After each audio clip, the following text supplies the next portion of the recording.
Vamos.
Ethiopia.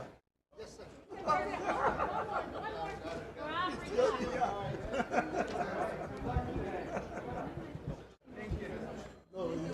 Oh, Mr. President, good morning. How are you? Could you speak at the end? I know, but maybe later. Thank you, sir.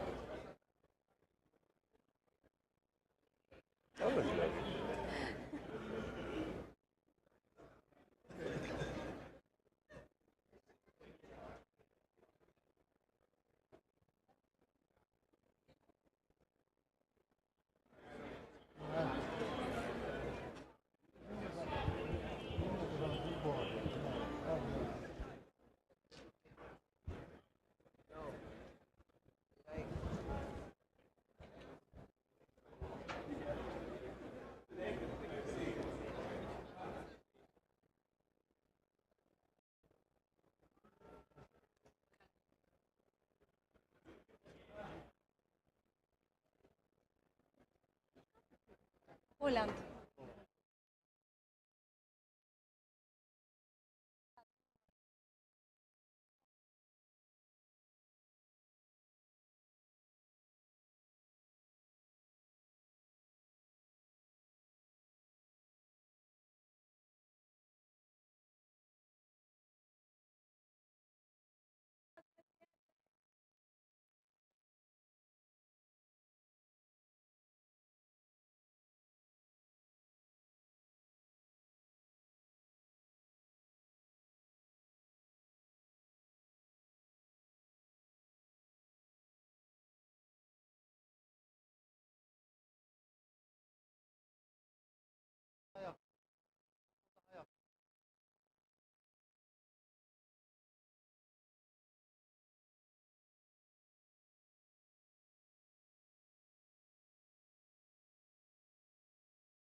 Geldi.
Bisa pasar orang itu ya.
They keep having me push back next to the rail.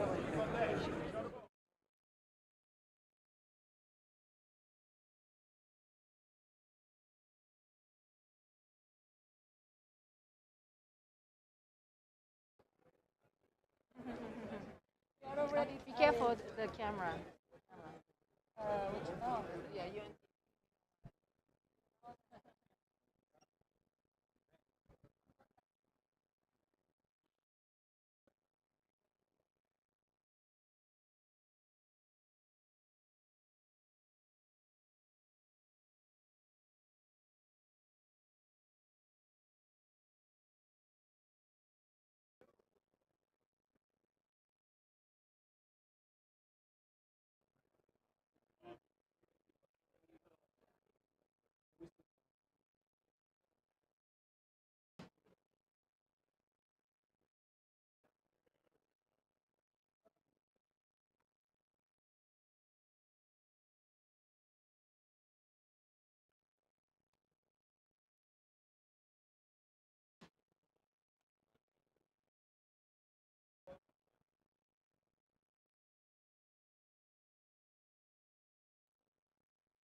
back and forth.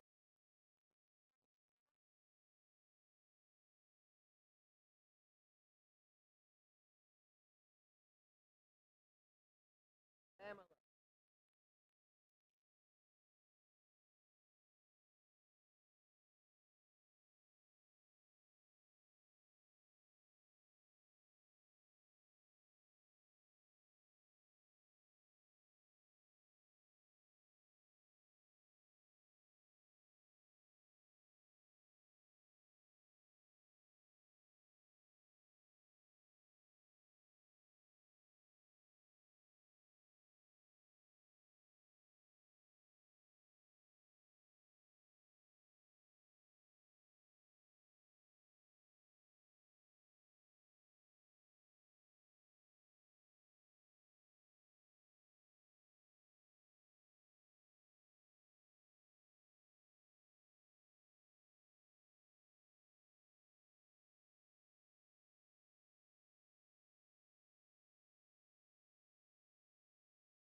United Nations. We're here. I'm here. The President will be here. The Secretary Rubio will be here.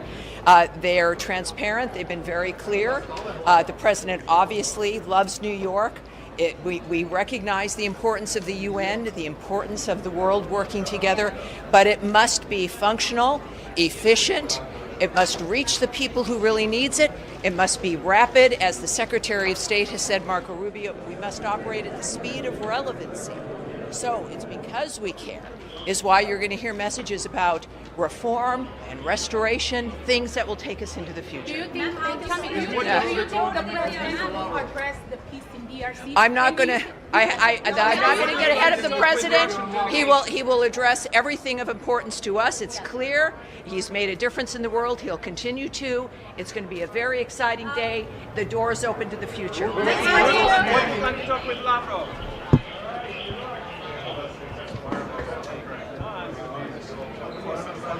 She's vice president.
Guys.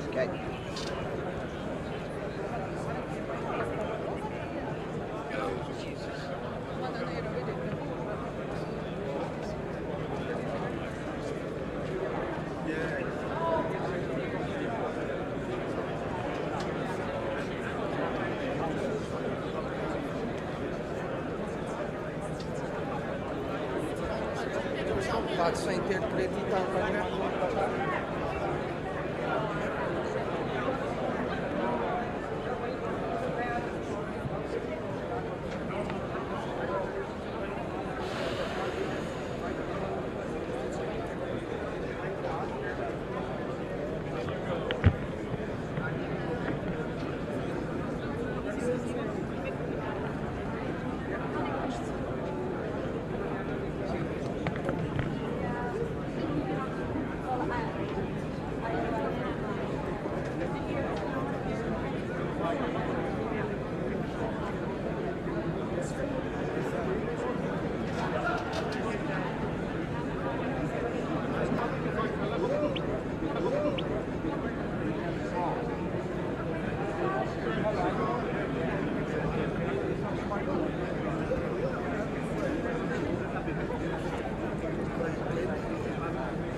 Lay it on the ground.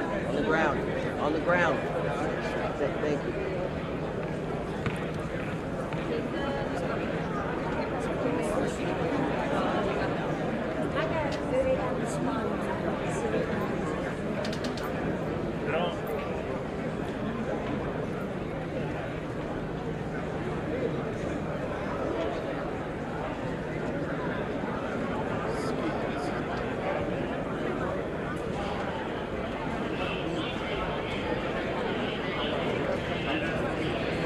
Yeah, he disappeared before.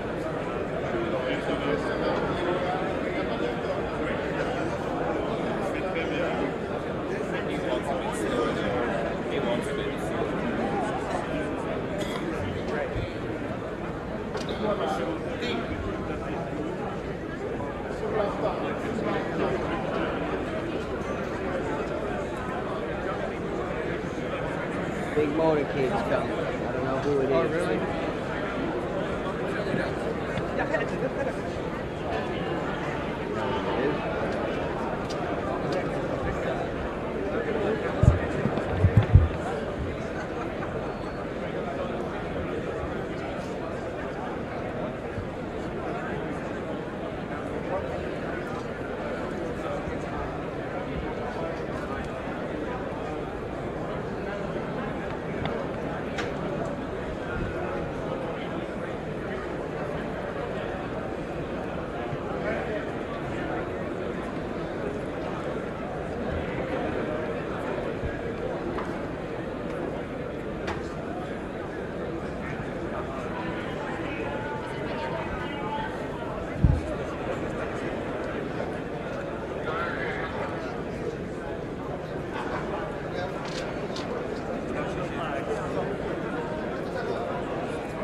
to take stock about the 80 years of existence of the UN.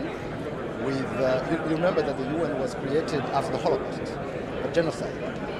But there are failures that happened during the last 80 years, including the genocide against the Tutsi in Rwanda. So, and we are a bit concerned actually with the resurgence of genocide ideology in our region, especially in Syria. So we will talk about the positive things, climate change, the digital transformation, the multilateralism that is important for all of us, but to also talk about how the UN will not commit the same mistakes that it has committed in the past by raising the alarm on the situation in our region. What about Africa being part of the Security Council? That is important because now you know that when the UN Charter was adopted, only 4 African countries were independent and signed on the Charter. And now 2/3 of the items on the agenda of Security Council is about African conflict, African issues. Yet we don't have any single permanent member. So what we believe is that we need to have at least 2 African states as permanent member with all rights and privileges, including the veto right. So we believe in that. What about the ceasefire in DRC? Can you share something? It's coming. When are we seeing the ceasefire? We signed an important agreement, the Washington Peace Agreement, was mediated by the U.S. administration, the Trump administration. Now meetings are taking place in Washington of organs that are provided for by the process, the Washington peace process. But on the ground, we are concerned about the violation of the ceasefire, including the targeting of communities, Banyamulenge communities, which are being targeted as we speak with hate speech, with military attacks. So we hope that the U.S. and the Qatar and other mediators will help in putting back the agreement on the right track. Thank you. Thank you very much. Thank you.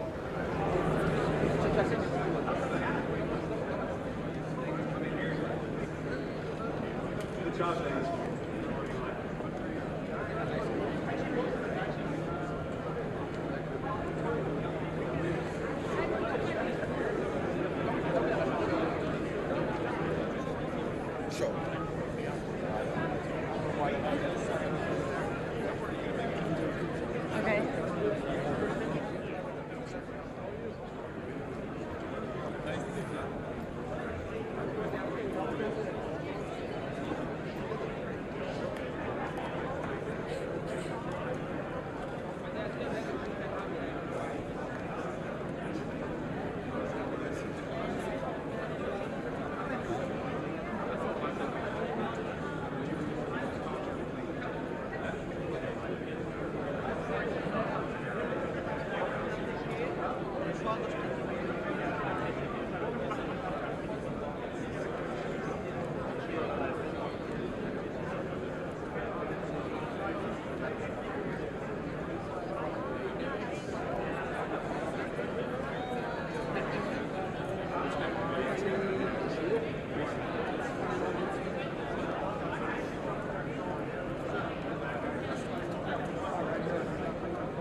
Good morning, heads of states, excellencies, dear guests, people watching from home. The 4th plenary meeting of the General Assembly is called to order. After our intense Monday, today starts the general debate of the 80th session. Before proceeding to the general debate, Presiden Prabowo Subianto dijadwalkan menyampaikan pidato pada sesi debat umum Sidang Majelis Umum ke-80 Perserikatan Bangsa-Bangsa atau PBB di Markas Besar PBB New York pada Selasa 23 September. Prabowo akan berpidato pada pukul 9 waktu New York atau pukul 20 waktu Indonesia Barat. Prabowo akan berbicara pada urutan ketiga setelah Presiden Brasil Luiz Inácio Lula da Silva dan Presiden Amerika Serikat Donald Trump. Kehadiran ini menandai salah satu agenda utama dalam rangkaian kunjungan kerja Presiden ke Amerika Serikat.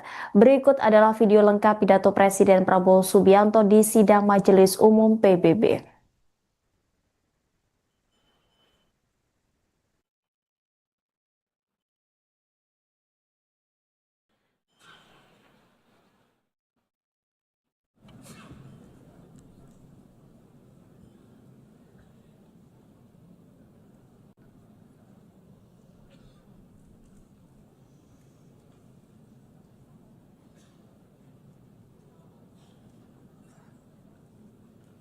Please, could you take your seats?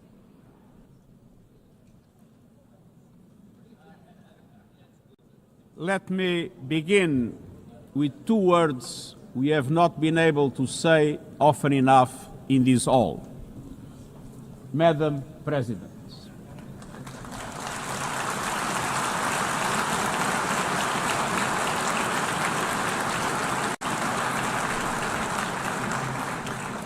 Excellencies, ladies and gentlemen, 8 years ago, in a world scorched by war, leaders made a choice: cooperation over chaos, law over lawlessness, peace over conflict.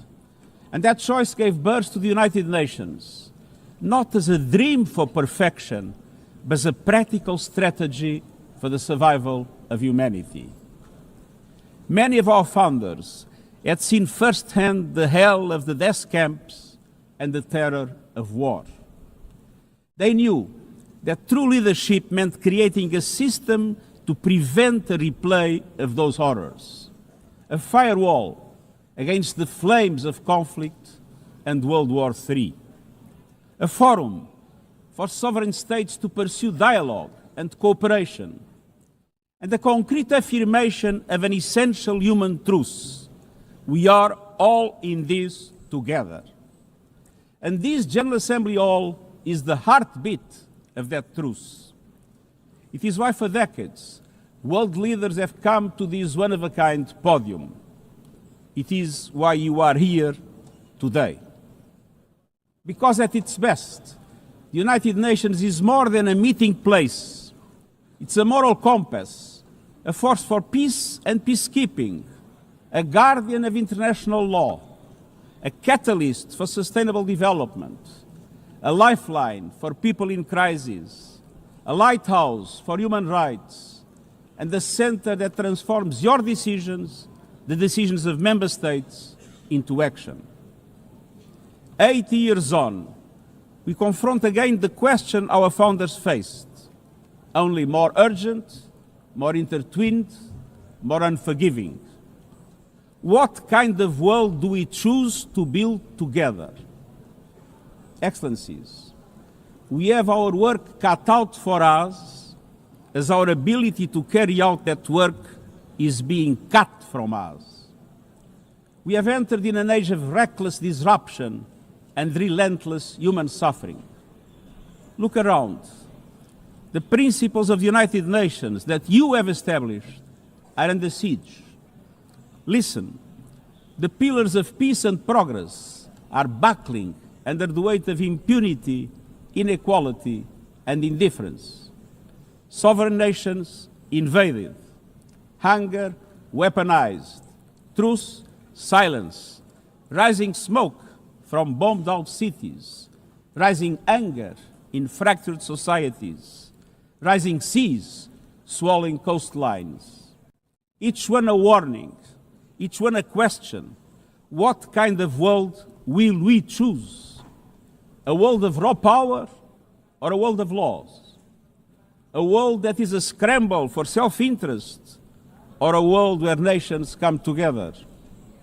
A world where might makes right or a world of rights for all? Excellencies, our world is becoming increasingly multipolar, and this is positive, reflecting a more diverse, dynamic global landscape. But multipolarity without effective multilateral institutions, can court chaos, as Europe has learned the hard way, resulting in World War I. It was multipolar, but there was no multilateral institutions. So let's be clear. International cooperation is not naivete. It is hard-headed pragmatism. In a world where there's leap borders, isolation is an illusion. No country can stop a pandemic alone. No army can halt rising temperatures. No algorithm can rebuild trust once it is broken. These are global stress tests of our system, our solidarity, and our resolve. I'm convinced we can pass these tests, and we must. Because people everywhere are demanding something better, and we owe them a system worthy of their trust and a future worthy of their dreams.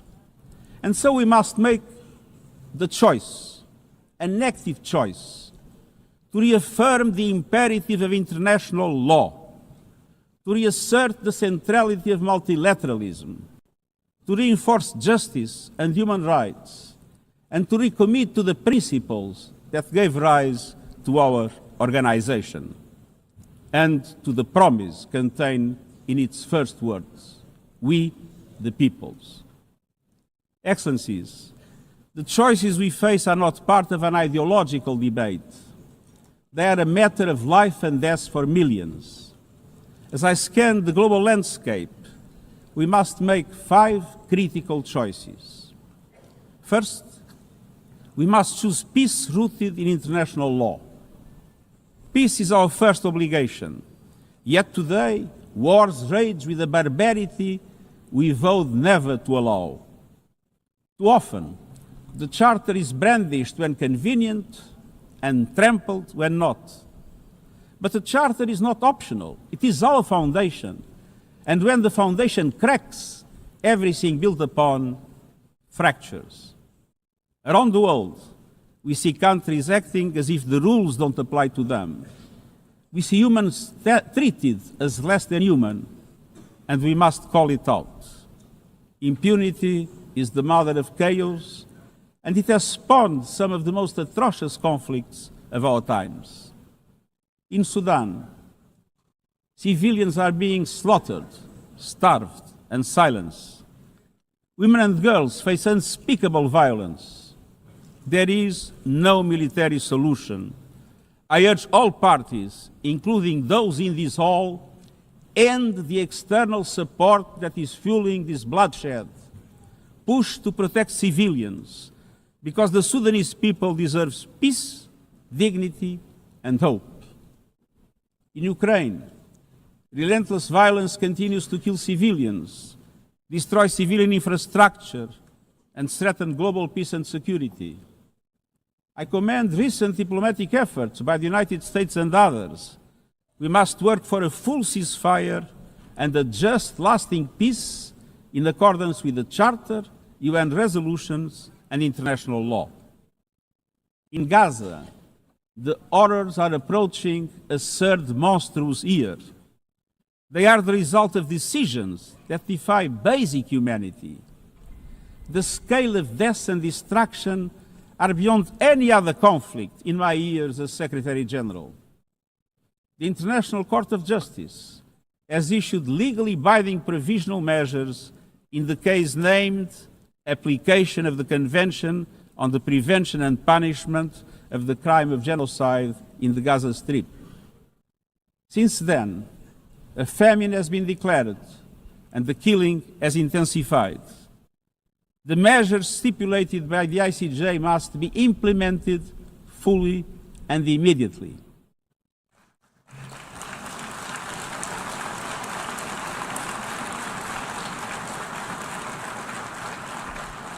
Nothing can justify the horrific Hamas terror attacks of October 7 and the taking of hostages, both of which I have repeatedly condemned. And nothing can justify the collective punishment of the Palestinian people and the systematic destruction of Gaza. We know what is needed. Permanent ceasefire now. All the hostages released now. Full humanitarian access now. And we must not relent in the only viable answer to sustainable Middle East peace, a two-state solution as so eloquently reaffirmed yesterday. We must urgently reverse dangerous trends on the ground. Relentless settler expansion and violence, and the looming threat of annexation must stop. Everywhere, from Haiti to Yemen, to Myanmar and the Sahel and beyond, we must choose peace anchored in international law. The past year has brought glimmers of hope, including the ceasefire between Cambodia and Thailand, and the agreement between Azerbaijan and Armenia brokered by the United States. But far too many crises continue unchecked. Impunity prevails, lawlessness is a contagion, it invites mayhem, accelerates terror, and risks a nuclear free-for-all. When accountability shrinks, graveyards grow. When UN staff and facilities are attacked, violating legal obligations, so too is the core of our ability to serve and deliver. The Security Council must live up to its responsibilities. It must be more representative, more transparent, and more effective. And beyond crisis response, we must tackle the injustices that ignite conflict: exclusion, inequality, impunity, and corruption.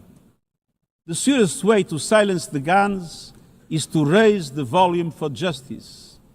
Real security is born of fairness and opportunity for all. Excellencies, this leads me to my second point. We must choose human dignity and human rights. Human rights are not an ornament of peace, they're its bedrock. Human rights, economic, social, cultural, political, and civil, are universal, indivisible, and interdependent. Choosing rights means more than words. It means choosing justice over silence. It means protecting freedom and civic space, advancing equality for women and girls, confronting racism and discrimination in all its forms, protecting human rights defenders, journalists, and freedom of speech, and upholding the rights of refugees and migrants so that mobility is safe and in accordance with international law. Human rights are a daily battle, online and offline. They require political will. But dignity is not only about the protection of rights. It is about rights fulfilled through inclusive and resilient development. Rights that put an end to poverty and hunger. Rights that open doors to education, health, and opportunity. The Sustainable Development Goals are our shared roadmap for achieving these rights. But in order to make progress down this road, we need fuel.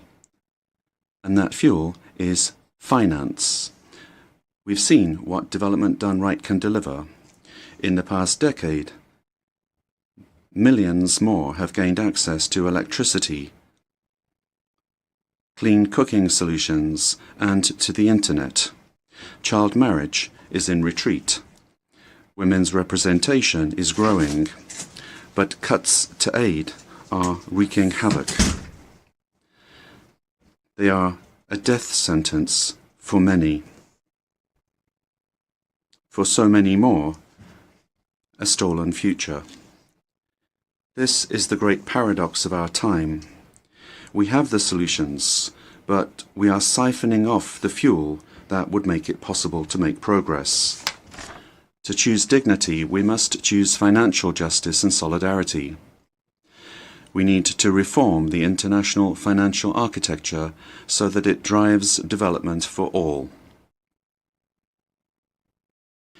With bigger and bolder multilateral development banks, lending more, and mobilizing more private capital for developing countries, with faster and fairer debt relief mechanisms, helping every country in crisis, including middle-income countries. Protecting natural resources by tackling illicit financial flows and abusive tax practices that rob societies of their future. And global financial institutions that represent today's world, with far greater participation of developing countries in terms of their composition and their decision-making. So let us choose a global economy that works for everyone, men and women. Let us choose human rights and dignity. And let us equip ourselves with the means to ensure a transition for people and the planet. Excellencies, this brings me to the third choice. We must choose climate justice. The climate crisis is accelerating, but so are the solutions. The clean energy future is no longer a distant promise. It's already here. No government, industry, or special interest can stop it. But some are trying, hurting economies, locking in higher prices, and squandering a historic opportunity. Fossil fuels are a losing bet. Last year, almost all new power capacity came from renewables, and the investment is surging. Renewables are the cheapest and fastest source of new power. They create jobs, drive growth, shield economies from volatile oil and gas markets, connect the unconnected, and can free us from the tyranny of fossil fuels. But not at today's pace. Clean energy investment remains uneven. 21st century grids and storage are not rolling out fast enough. And public subsidies, taking from taxpayer money, still flow to fossil fuels over clean energy by a factor of 9 to 1. Meanwhile, emissions, temperatures, and disasters keep rising. And those least responsible suffer the most. Science says limiting global temperature rise to 1.5 degrees by the end of this century is still possible, but the window is closing. The International Court of Justice has affirmed the legal obligation of states. We must step up action and ambition, especially through strengthened national climate plans. Tomorrow, I will welcome leaders to announce new targets. The G20, the biggest emitters, must lead, guided by common but differentiated responsibilities. But all countries must step up and do more as we head to the UN Climate Conference in Brazil. By accelerating action in energy, forests, methane, and industrial decarbonization. By defining a credible roadmap to mobilize $1.3 trillion annually in climate finance by 2035 for developing countries. By supporting just transitions, by doubling finance for adaptation to at least $40 billion this year, and rapidly deploying proven tools to unlock billions more in concessional finance. And by capitalizing the Loss and Damage Fund with significant contributions. All of these requires government, international financial institutions, philanthropies, civil society, and the private sector to work together, to provide fiscal space to developing countries and unlock new innovative sources of finance at scale, including solidarity levies on high-emitting sectors and debt swaps. We have the solutions and tools, but we must choose climate justice and climate action.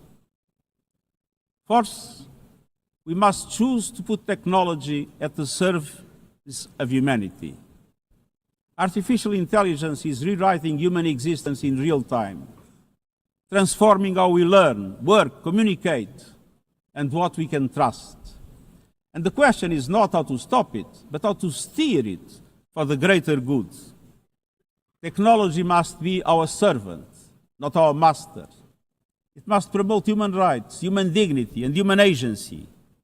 Yet today, AI's advancement in outpacing regulation and responsibility and is concentrated in a few hands. And the risks are expanding to new frontiers, from biotech to autonomous weapons. We are witnessing the rise of tools for mass surveillance, mass social control, mass disruption, and even mass destruction. Tools that can drain energy, strain ecosystems, and intensify the race for critical minerals, potentially stoking instability and conflict. Yet, these technologies remain largely ungoverned. We need universal guardrails and common standards across platforms. No company should be above the law. No machines should decide who lives or dies. No system should be deployed without transparency, safety, and accountability. Last month, this Assembly took a historic step, establishing an independent international scientific panel on AI and an annual global dialogue on AI governance. Two new pillars of a shared architecture, connecting science with policy to bring clarity and foresight, enabling innovation to flourish while advancing our values and our rights, and ensuring governments, companies, and civil society can help shape common norms. We must build on these mechanisms and close the capacity gap. All countries must be able to design and develop AI, not just to consume it. I have proposed voluntary financing options to build AI computing power, data, and skills in developing nations. No country should be locked out of the digital future or locked into systems it cannot shape or trust. And governments must lead with vision, and companies must act with responsibility. And we, the international community, must ensure that technology lifts up humanity. So let us choose cooperation over fragmentation, ethics over expediency, and transparency over opacity. Technology will not wait for us, but we can still choose what it serves. So let us choose wisely. Fifth and finally, to meet all these goals, we must choose to strengthen the United Nations for the 21st century. The forces shaking our world are also testing the foundations of the United Nations system. We are being hit by rising geopolitical tensions and divisions, chronic uncertainty, and mounting financial strain. But those who depend on the United Nations must not be made to bear the cost, especially now, when for every dollar invested to support our core work to build peace, the world spends $750 on weapons of war. This is not only unsustainable, it is indefensible. In this moment of crisis, the United Nations has never been more essential. The world needs our unique legitimacy, our convening power, our vision to unite nations, to bridge divides and confront the challenges before us. The Pact for the Future has shown your determination to build a United Nations that is stronger, more inclusive, and more effective. That is the logic and the urgency of our UN80 initiative. We are moving swiftly and decisively. I put forward concrete proposals, a revised budget for 2026 that strengthens accountability, improves delivery, and cuts costs. Practical reforms to implement mandates more effectively and efficiently with greater impact. And ideas to spark a paradigm shift in the structure of the UN and how its parts work together. Most of these decisions rest with you, the Member States, and we will move forward in full respect of the established procedures. Together, let us choose to invest in a United Nations that adapts, innovates, and is empowered to deliver for people everywhere. Excellencies, My overriding message comes down to this. Now is the time to choose. It's not enough to know what the right choices are. I urge you to make them. I grew up in a world where choices were few. I was raised in the darkness of dictatorship, where fear silenced voices and hope was nearly crushed. Yet, even the bleakest hours, especially then, I discovered a truth that has never left me. Power does not reside in the hands of those who dominate or divide. Real power resides from people, from our shared resolve to uphold dignity, to defend equality, to believe fiercely in our common humanity and the potential of every human being. I learned early to persevere, to speak out, to refuse to surrender, no matter the challenge, no matter the obstacle, no matter the hour. We must and we will overcome. Because in a world of many choices, there is one choice we must never make, the choice to give up. We must never give up.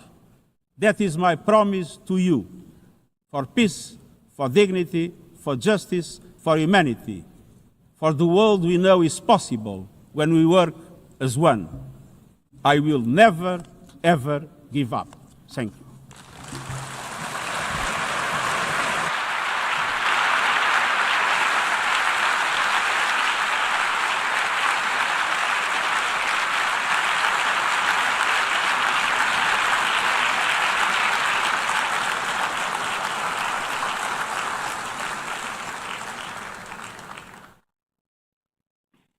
I thank the Secretary General.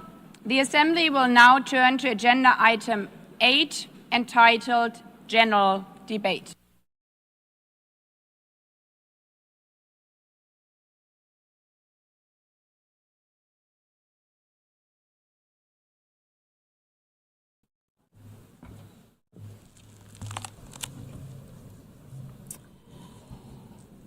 "80 years.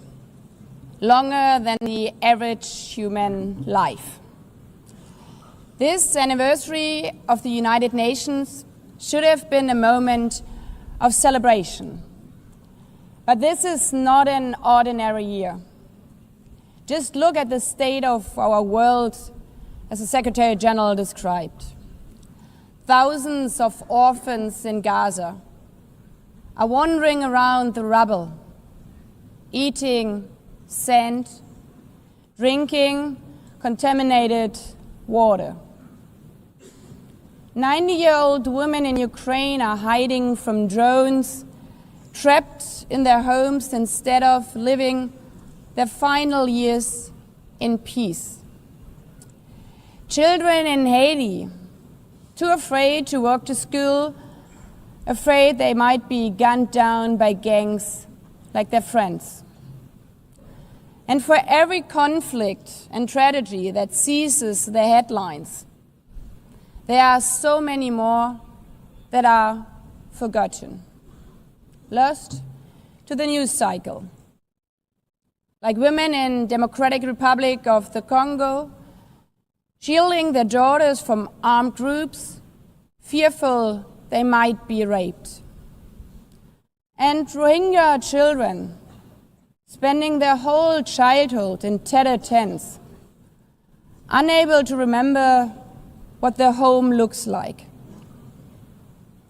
Faced with these realities, now is not the time to celebrate, but to ask ourselves, where is the United Nations?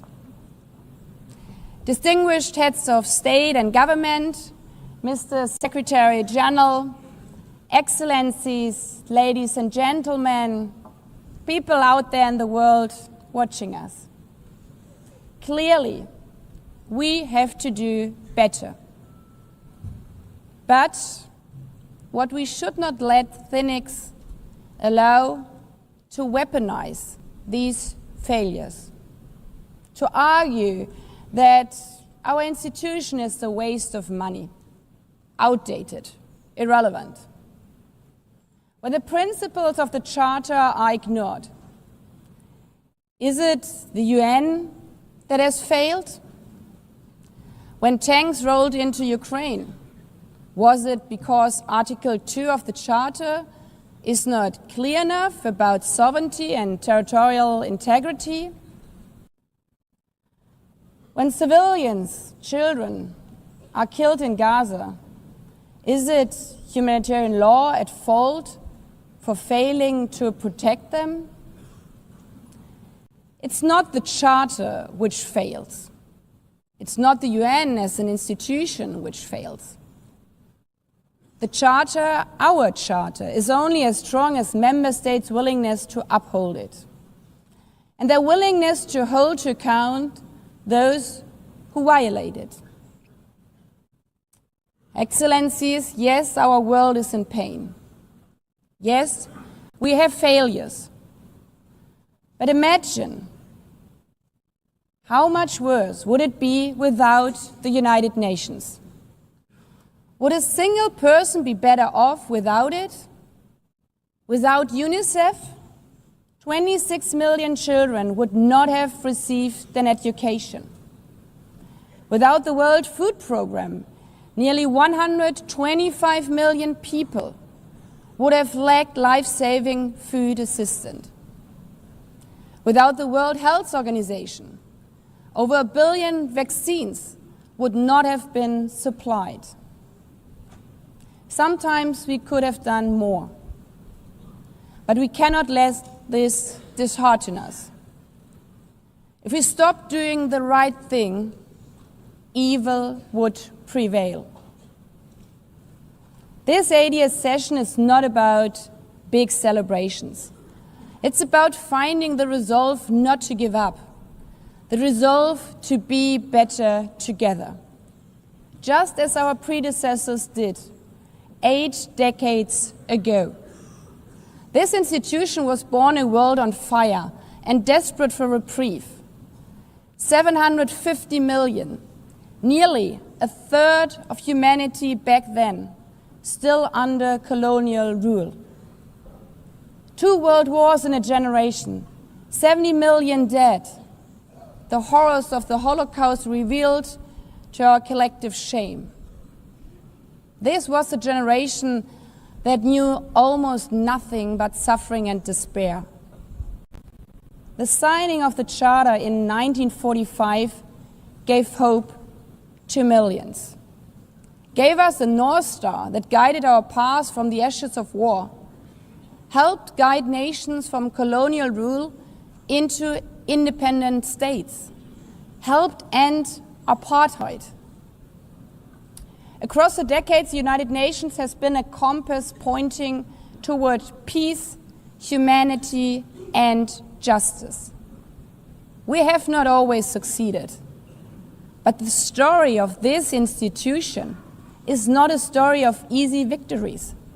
It's a story of falling and rising, of pulling ourselves and each other back up and trying harder.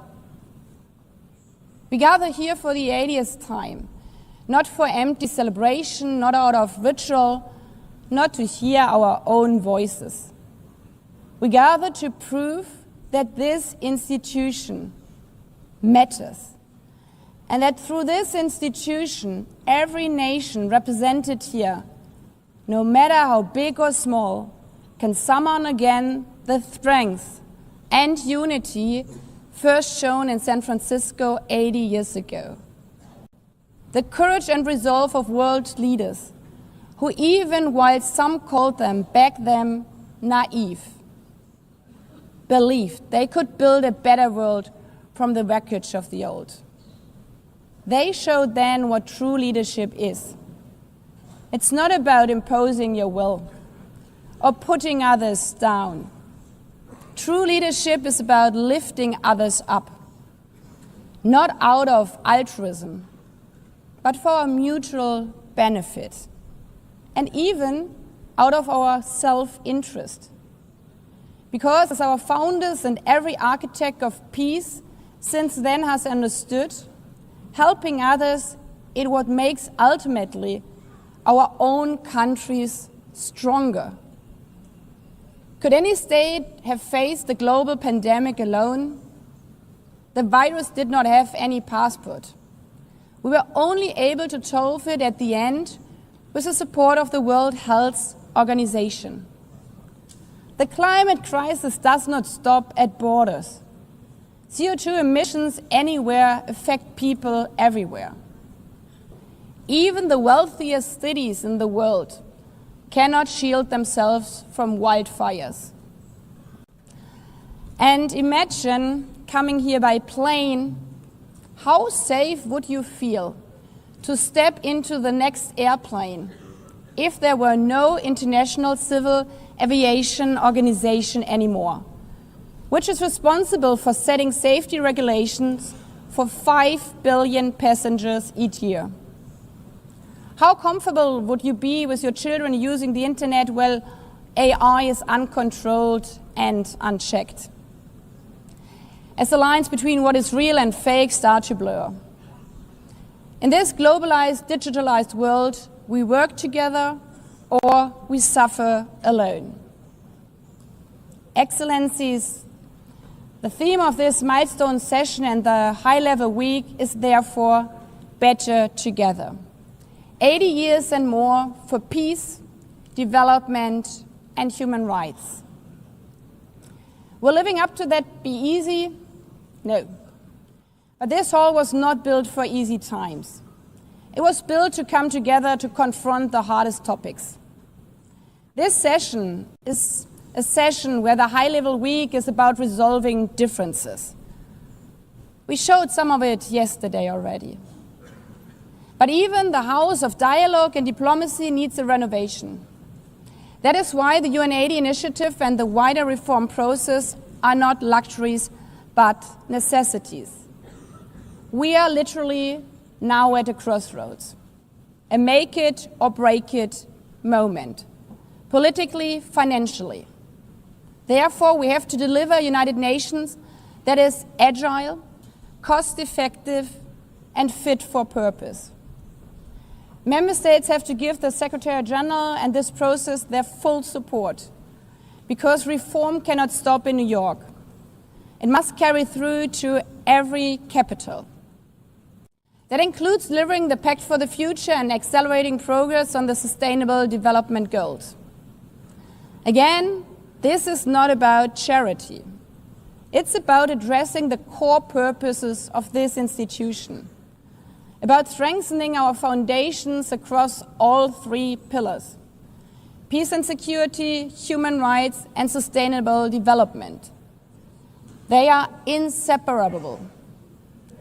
Leaving hundreds of millions trapped in extreme poverty, vulnerable to crisis, and denied their human rights is not only a moral failure, it's a recipe for global unrest, terrorism, and a tragic waste of humanity's greatest resource, its people.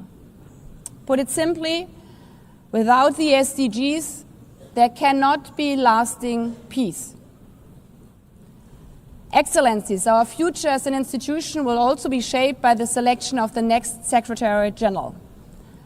And here we must pause and reflect. In nearly 80 years, this organization has never chosen a woman for that role. One might wonder how out of 4 billion potential candidates, there could not be found a single one. Of course,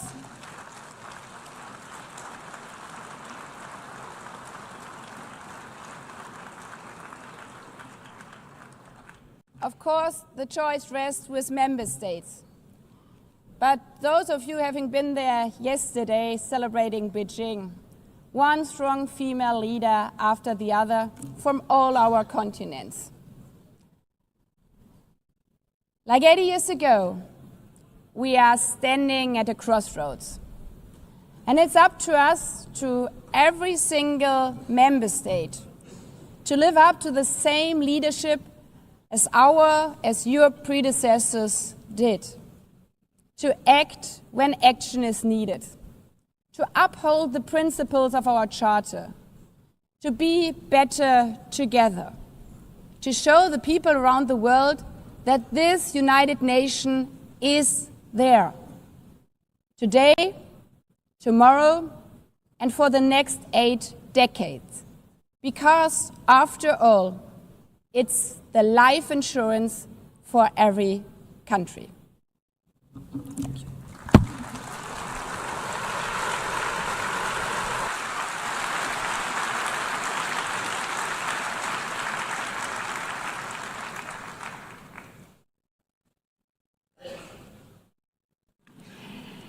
Before giving the floor to the first speaker for this morning, I would like to remind Member States that the list of speakers for the general debate has been established on the agreed basis that statements should be no longer than 15 minutes to enable all the speakers to be heard at a given meeting.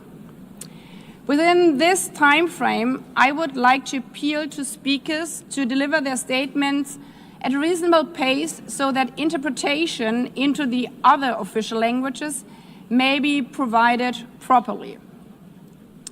I would also like to draw your attention to the decision taken by the Assembly at previous sessions, namely that the practice of expressing congratulations inside the Assembly Hall after speech has been delivered is strongly discouraged.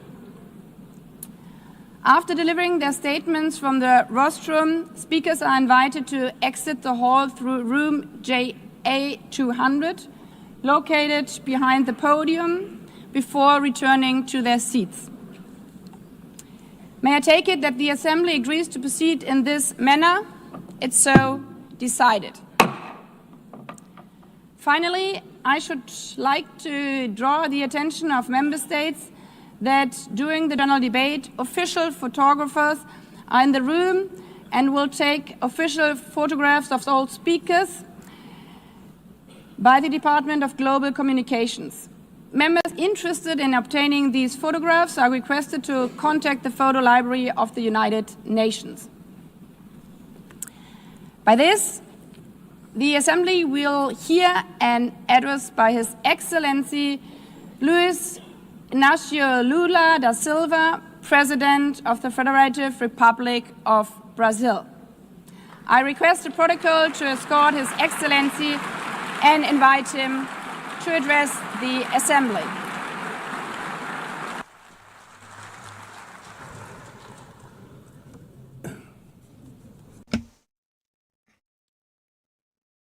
Madam President of the General Assembly, Analina Berbuki, Mr. Secretary General Antonio Guterres, dear heads of state and government, and representatives of the member states gathered here.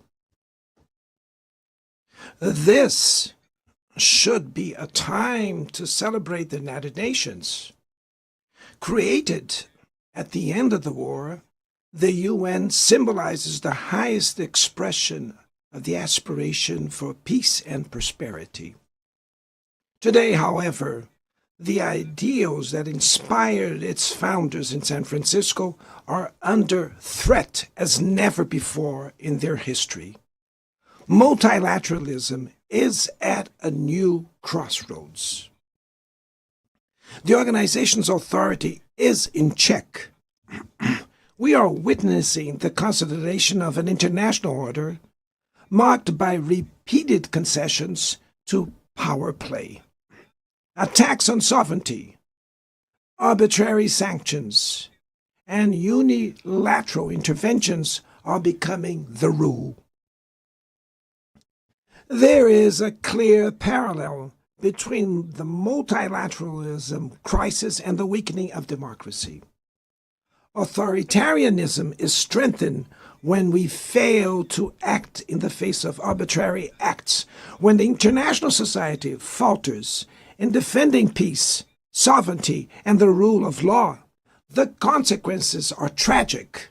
Throughout the world, anti-democratic forces are trying to subjugate institutions and stifle freedoms.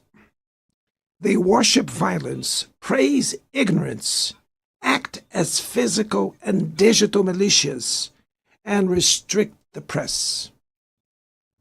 Even under an unprecedented attack, Brazil chose to resist and defend its democracy, regained 40 years ago by its people after 2 decades of dictatorial governments. There is no justification for unilateral and arbitrary measures against our institutions and our economy. The aggression against the independence of the judiciary branch of power is unacceptable. This interference in domestic affairs is aided by a subservient far right who is nostalgic of past hegemonies. False patriots plan and publicly promote actions against Brazil. Peace cannot be achieved with impunity. A few days ago, and for the first time in 525 years of our history, a former head of state was convicted of attacking the democratic rule of law. He was investigated, indicted, trialed, and held accountable for his actions in a meticulous process. He has the right to defend himself was secured, a prerogative that dictatorships deny to their victims. Before the eyes of the world, Brazil sent a message to all aspiring autocrats and those who support them. Our democracy, our sovereignty are non-negotiable.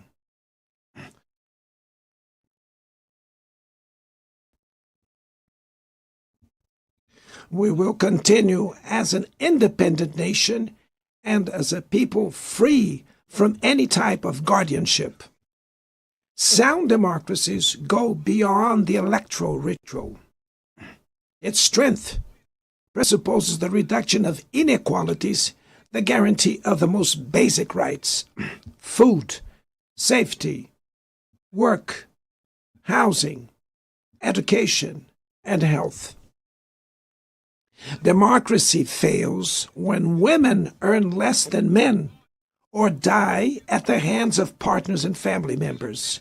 It loses when it closes its doors and blames migrants for the world's ills. Poverty is as much an enemy of democracy as extremism.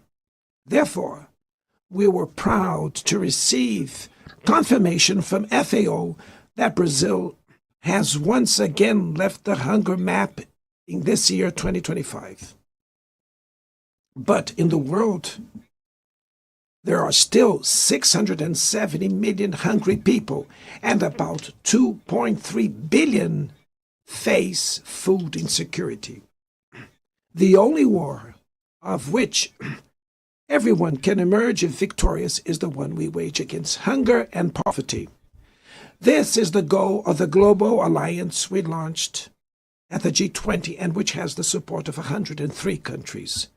The international community needs to revise its priorities, reduce arms spending, and increase development aid. Relieve the service of the foreign debt of the poorest countries, above all African nations, and set minimum global tax standards so that the super rich pay more taxes than workers. Democracy is also measured by the ability to protect families and the childhood. Digital platforms offer possibilities for us to come together in ways we never imagined. But they have been used for sowing intolerance, misogyny, xenophobia, and misinformation. The internet cannot be a land of lawlessness. It's up to governments to protect the most vulnerable. Regulating does not mean restraining freedom of expression. It's about ensuring that what is already illegal in the real world is treated the way in the virtual environment. Attacks on regulation serve to cover up hidden interests and provide shelter for crimes such as fraud, human trafficking, pedophilia, and attacks against democracy. The Brazilian parliament was right to rush to address this issue. Last week, I proudly enacted one of the world's most advanced laws for the protection of children and adolescents in the digital environment. Also, we sent draft bills to the National Congress to foster competition in digital markets and to encourage the installation of sustainable data centers.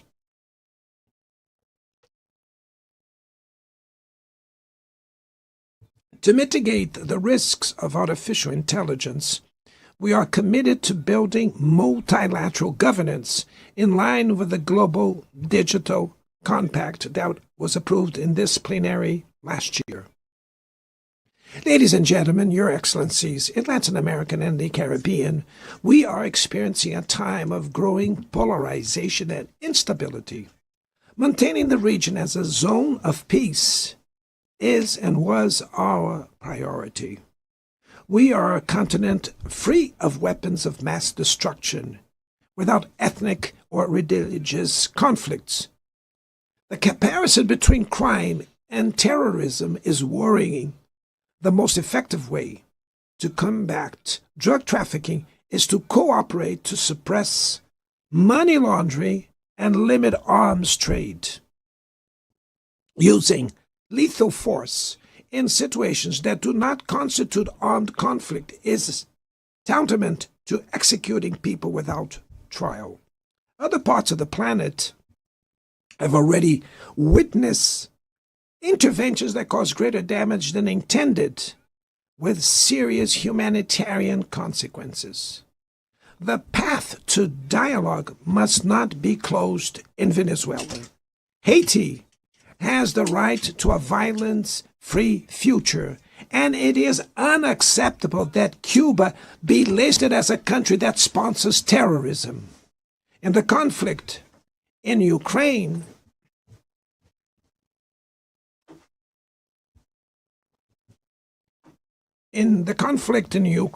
we already know that there will be no military solution. The recent meeting in Alaska raised hopes for a negotiated way out. It's necessary to pave the way for a realistic solution. This implies taking into account the legitimate security concerns of all parties. The African Initiative and the Friends for Peace group created by China and Brazil can help promote dialogue and a diplomatic solution. No situation is more emblematic of the disproportionate and illegal use of force than the one occurring in Palestine. The terrorist attacks perpetrated by Hamas are indefensible from any angle, but nothing, absolutely nothing, justifies the ongoing genocide in Gaza.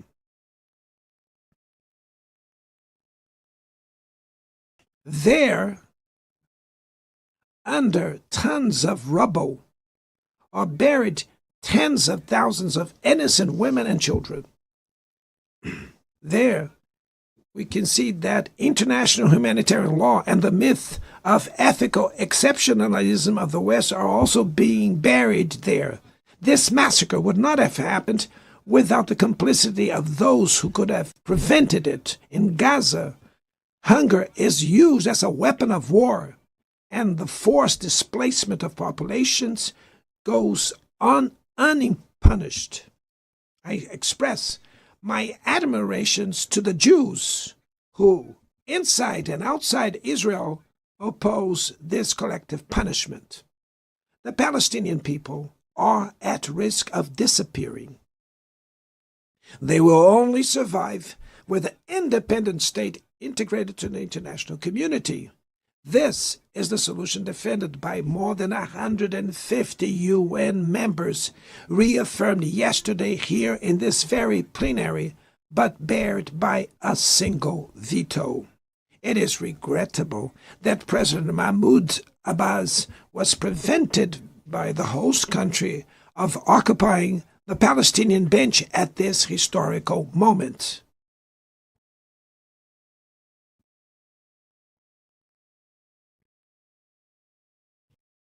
The spread of this conflict to Lebanon, Syria, Iran, Qatar, is fueling an unprecedented arms build-up.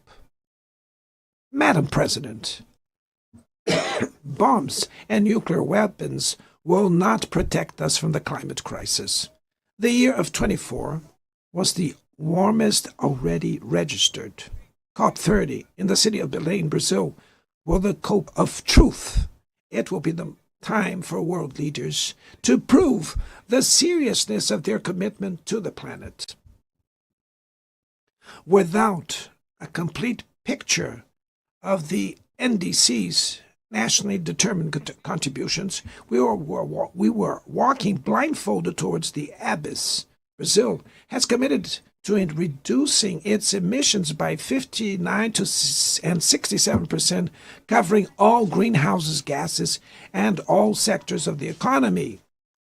Developing nations face climate change while grappling with other challenges. Meanwhile, rich countries enjoy a standard of living reached at the expense of 200 years of greenhouse gas emissions, demanding greater ambition and greater access to resources and technology. It's not a matter of charity, but of justice. The race for critical minerals essential for energy transition cannot reproduce the predatory and asymmetrical logic that has characterized recent centuries. In Belém City, the world will learn about the reality of the Amazon. Brazil has already reduced deforestation by half in the region in the last 2 years. Eradicating it requires ensuring decent living conditions for its millions of inhabitants. Promoting sustainable development is the objective of the Tropical Forest Forever facility, which Brazil intends to launch to compensate countries that keep their forests standing. But the time has come to move from the negotiation phase to the implementation stage. The world owes a lot to the regime created by the Climate Convention. Climate change needs to be brought to the heart of the UN so that it gets the attention it deserves. A council linked to the General Assembly with the power and legitimacy to monitor commitments provide coherence to climate action. This is a fundamental step towards a broader reform of the organization, which would also include an expanded Security Council in the 2 member categories. Few areas have worsened as much as the multilateral trading system.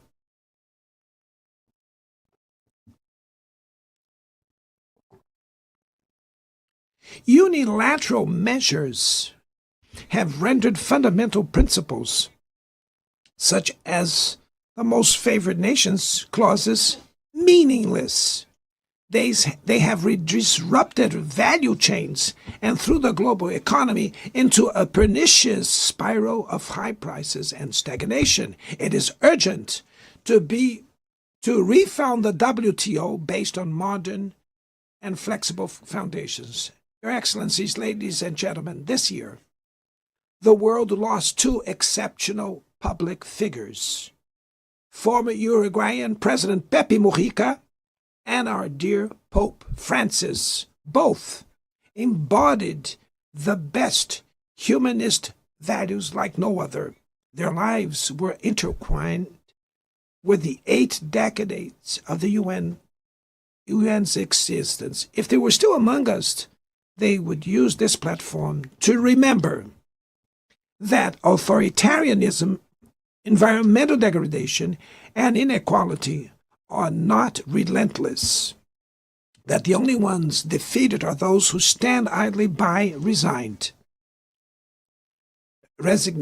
and that we can defeat the false prophets and oligarchs who exploit fear and monetize hate, and that tomorrow is made of daily choices, and it takes courage to act to transform it. In the future that Brazil envisions, there is no room for the reenactment of ideological rivalries or spheres of influence. Confrontation is not inevitable, We need leaders with clear visions who understand that the international order is not a zero-sum game. The 21st century will be increasingly multipolar. For it to remain peaceful, it cannot fall to multilateral. Brazil is giving increasing importance to the European Union, the African Union, ASEAN, CELAC, BRICS, and the G20. The voice of the global South must be heard. The UN has today almost 4 times more members than the 51 who were at its foundation. Our historic mission is to make it once again a barrier of hope and a promoter of equality, peace, sustainable development, diversity, and tolerance. May God bless us all. And thank you very much.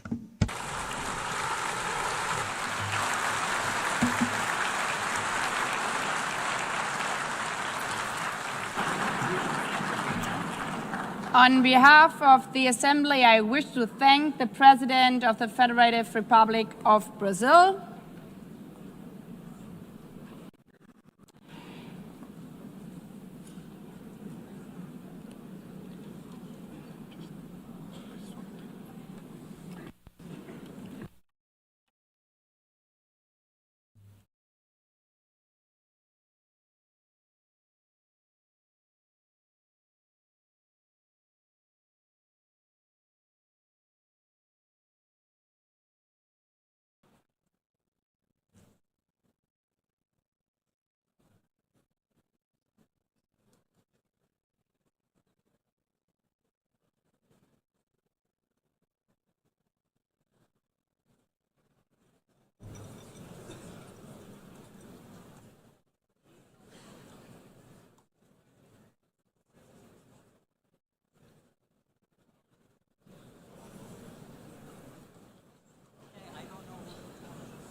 the Assembly will hear an address by His Excellency Donald Trump, President of the United States of America. I request protocol to escort His Excellency and invite him to address the Assembly.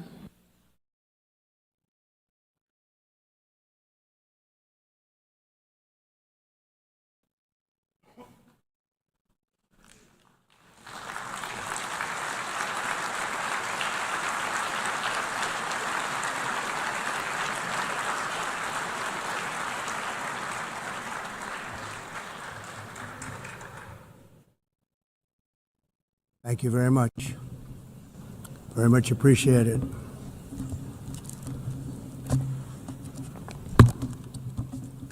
And I don't mind making this speech without a teleprompter, because the teleprompter is not working. I feel very happy to be up here with you nevertheless, and that way you speak more from the heart. I can only say that whoever's operating this teleprompter is in big trouble.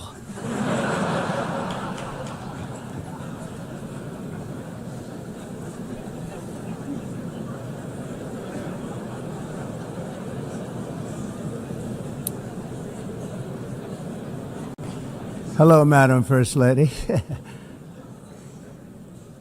Thank you very much for being here. And Madam President, Mr. Secretary General, First Lady of the United States, distinguished delegates, ambassadors, and world leaders. 6 years have passed since I last stood in this grand hall and addressed a world that was prosperous and at peace in my first term. Since that day, the guns of war have shattered the peace I forged on 2 continents. An era of calm and stability gave way to one of the great crises of our time.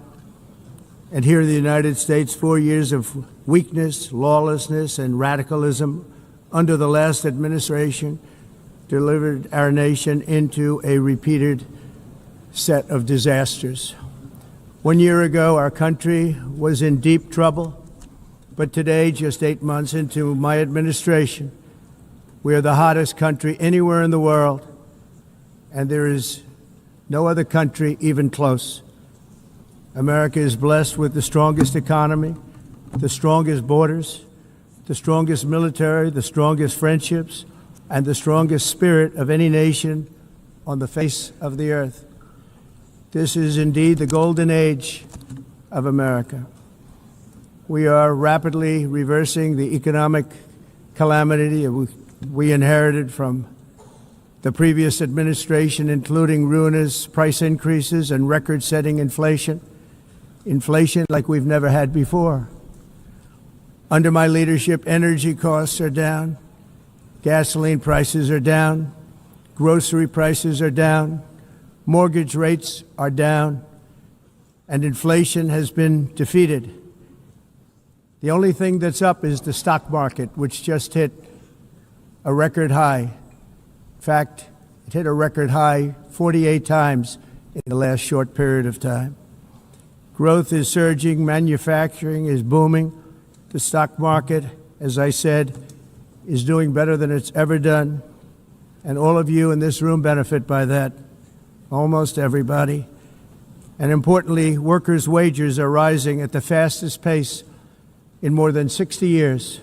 And that's what it's all about, isn't it?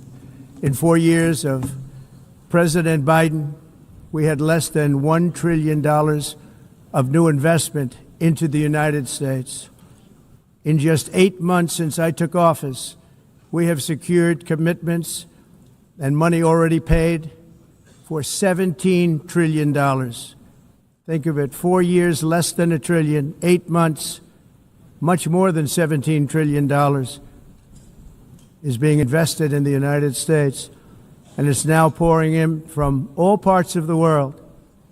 We've implemented the largest tax cuts in American history and the largest regulation cuts in American history, making this once and again the best country on earth to do business. And many of the people in this room are investing in America, and it's turned out to be an awfully good investment during this 8-month period.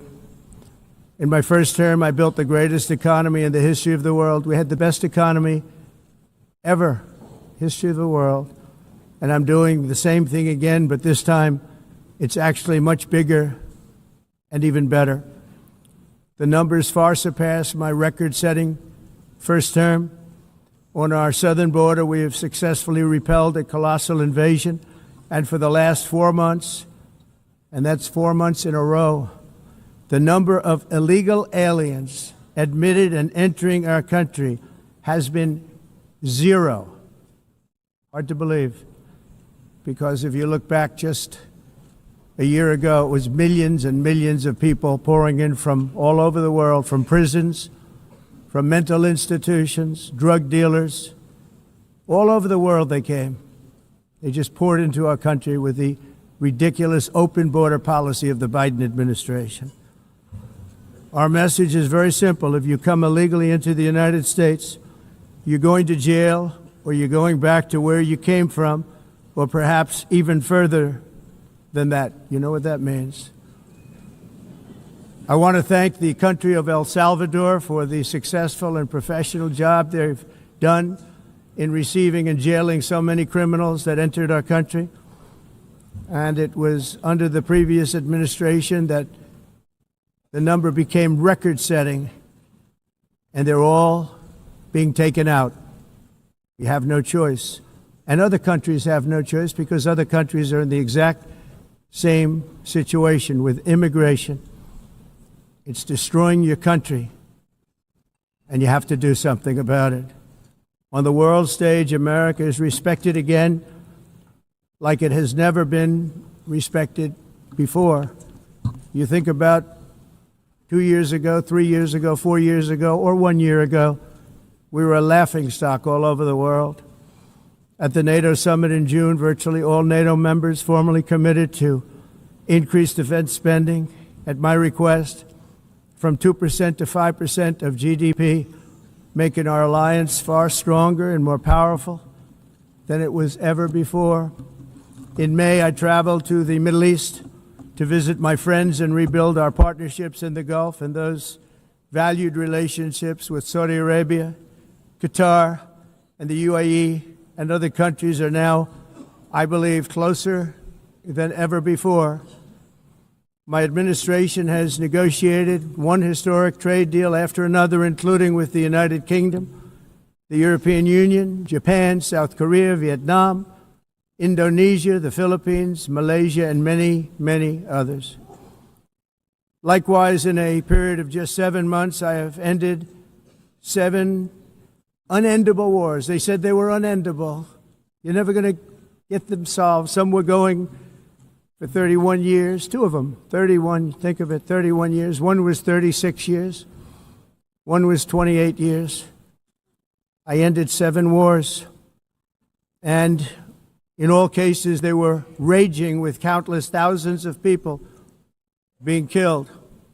This includes Cambodia and Thailand, Kosovo and Serbia, the Congo and Rwanda, a vicious, violent war that was, Pakistan and India, Israel and Iran, Egypt and Ethiopia, and Armenia and Azerbaijan. It included all of them. No president or prime minister, and for that matter, no other country has ever done anything close to that.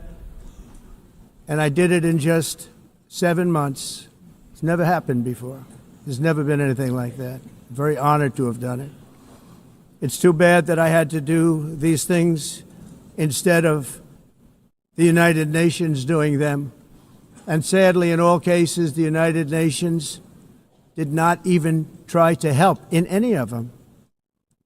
I ended 7 wars, dealt with the leaders of each and every one of these countries, and never even received a phone call from the United Nations offering to help in finalizing the deal. All I got from the United Nations was an escalator that on the way up stopped right in the middle. If the First Lady wasn't in great shape, she would have fallen, but she's in great shape. We're both in good shape. We both stood. And then a teleprompter that didn't work. These are the 2 things I got from the United Nations, a bad escalator and a bad teleprompter. Thank you very much. And by the way, it's working now. It just went on. Thank you. I think I should just do it the other way. It's easier. Thank you very much. I didn't think of it at the time because I was too busy working to save millions of lives. That is the saving and stopping of these wars. But later I realized that the United Nations wasn't there for us. They weren't there. I thought of it really after the fact, not during these negotiations, which were not easy. That being the case, what is the purpose of the United Nations? The UN has such tremendous potential. I've always said it. It has such tremendous, tremendous potential, but it's not even coming close to living up to that potential. For the most part, at least for now, all they seem to do is write a really strongly worded letter and then never follow that letter up. It's empty words, and empty words don't solve war. The only thing that solves war and wars is action. Now, after ending all of these wars and also earlier negotiating the Abraham Accords, which is a very big thing for which our country received no credit, never receives credit. Everyone says that I should get the Nobel Peace Prize for each one of these achievements.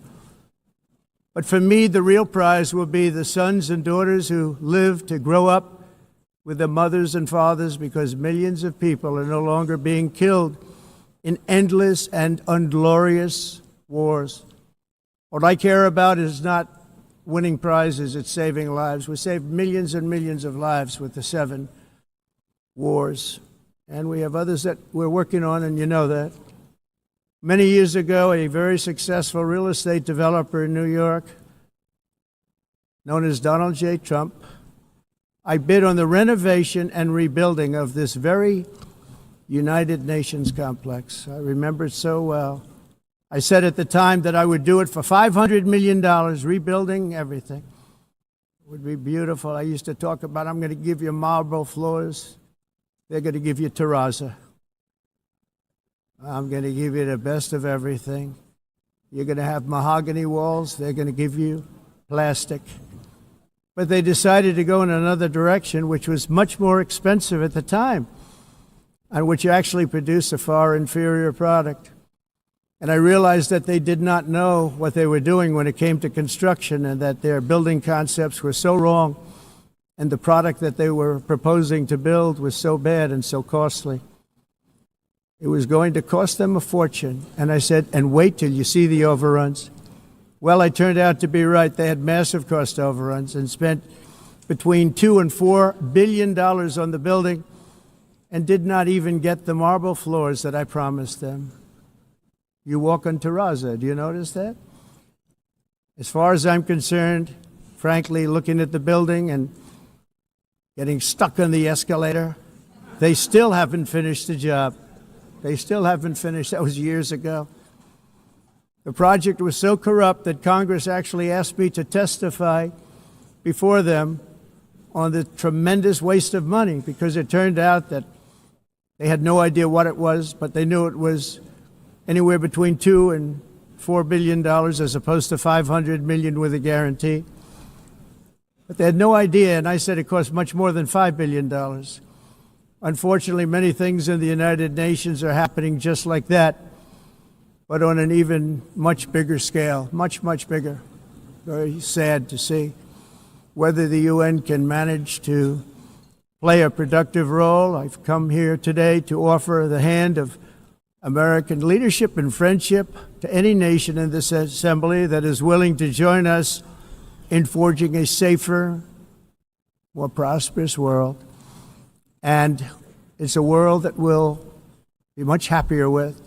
A dramatically better future is within our reach. But to get there, we must reject the failed approaches of the past and work together to confront some of the greatest threats in history.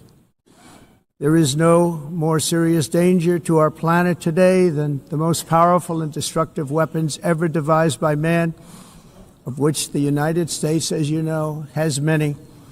Just as I did in my first term, I've made containing these threats a top priority, starting with the nation of Iran. My position is very simple. The world's #1 sponsor of terror can never be allowed to possess the most dangerous weapon. That's why, shortly after taking office, I sent the so-called Supreme Leader a letter making a generous offer. I extended a pledge of full cooperation in exchange for a suspension of Iran's nuclear program. The regime's answer was to continue their constant threats to their neighbors and U.S. interests throughout the region and some great countries that are right nearby. Today, many of Iran's former military commanders, in fact, I can say almost all of them, are no longer with us. They're dead. And 3 months ago, in Operation Midnight Hammer, 7 American B-2 bombers dropped the 14 30,000-pound each bombs on Iran's key nuclear facilities, totally obliterating everything. No other country on earth could have done what we did. No other country has the equipment to do what we did. We have the greatest weapons on earth. We hate to use them. But we did something that for 22 years people wanted to do. With Iran's nuclear enrichment capacity demolished, I immediately brokered an end to the 12-day war, as it's called, between Israel and Iran, with both sides agreeing to fight no longer. As everyone knows, I have also been deeply engaged in seeking a ceasefire in Gaza. Have to get that done. Have to get it done. Unfortunately, Hamas has repeatedly rejected reasonable offers to make peace. We can't forget October 7th, can we? Now, as if to encourage continued conflict, some of this body is seeking to unilaterally recognize a Palestinian state. The rewards would be too great for Hamas terrorists for their atrocities. This would be a reward for these horrible atrocities, including October 7th, even while they refuse to release the hostages or accept a ceasefire. Instead of giving to Hamas and giving so much, because they've taken so much, they have taken so much. This could have been solved so long ago. But instead of giving in to Hamas's ransom demands, those who want peace should be united with one message: release the hostages now. Just release the hostages now. Thank you.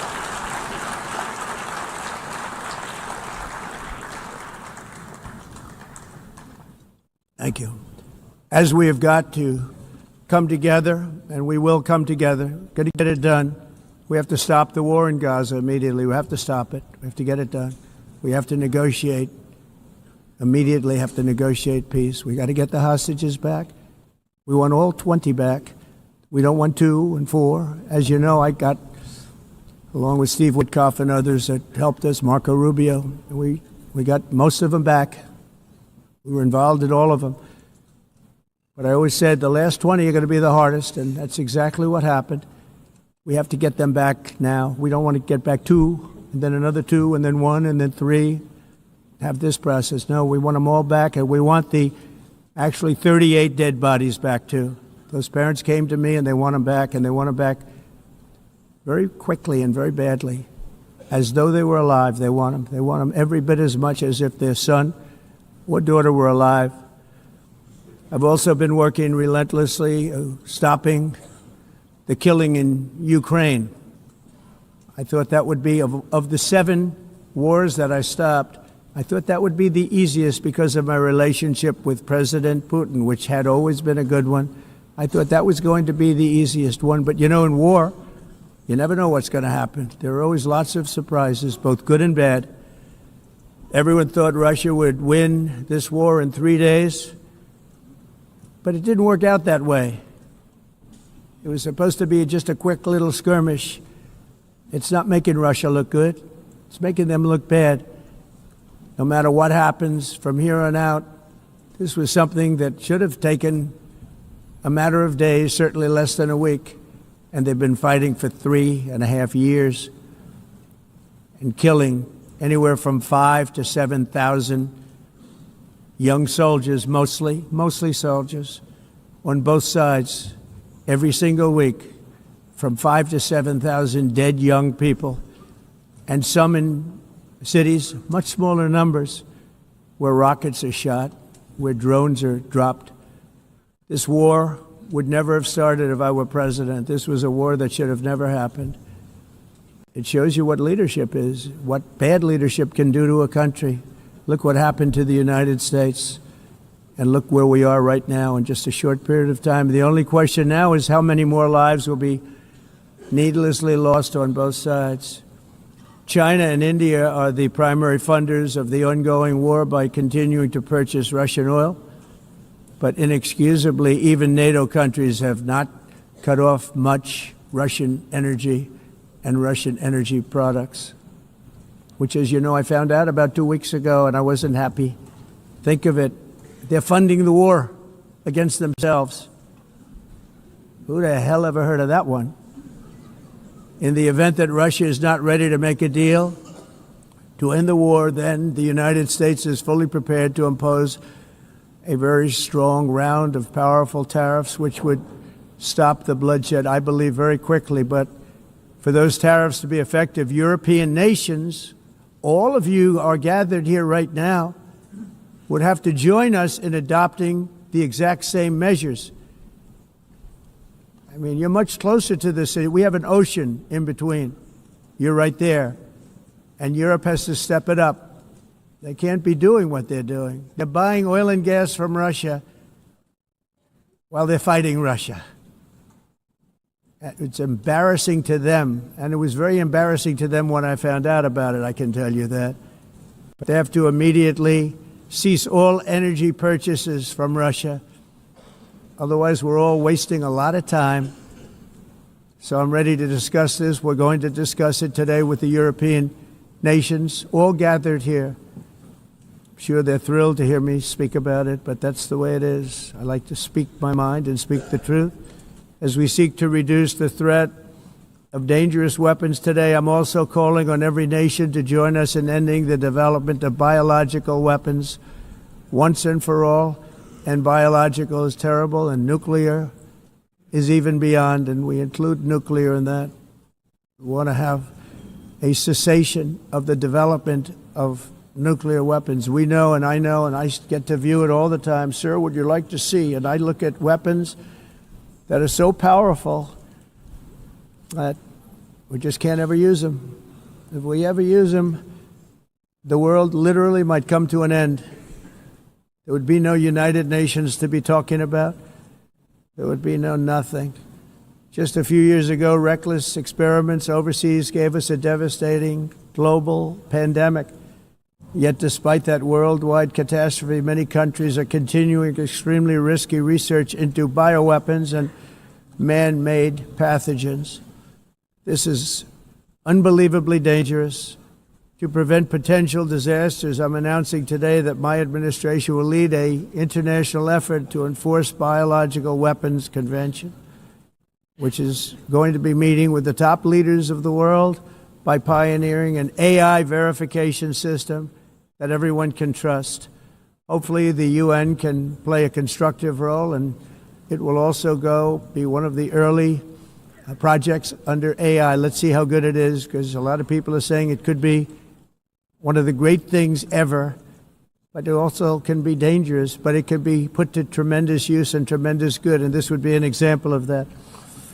Not only is the UN not solving the problems it should, too often, it's actually creating new problems for us to solve. The best example is the number one political issue of our time, the crisis of uncontrolled migration.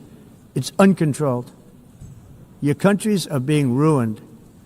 The United Nations is funding an assault on Western countries and their borders. In 2024, the UN budgeted $372 million in cash assistance to support an estimated 624,000 migrants journeying into the United States. Think of that. The UN is supporting people that are illegally coming into the United States, and then we have to get them out. The UN also provided food, shelter, transportation, and debit cards to illegal aliens. Can you believe that? On the way to infiltrate our southern border. Millions of people came through that southern border. Just a year ago, millions and millions of people were pouring in, 25 million altogether over the 4 years of the incompetent Biden administration. And now we have it stopped, totally stopped. In fact, they're not even coming anymore because they know they can't get through. But what took place is totally unacceptable. The UN is supposed to stop invasions, not create them and not finance them.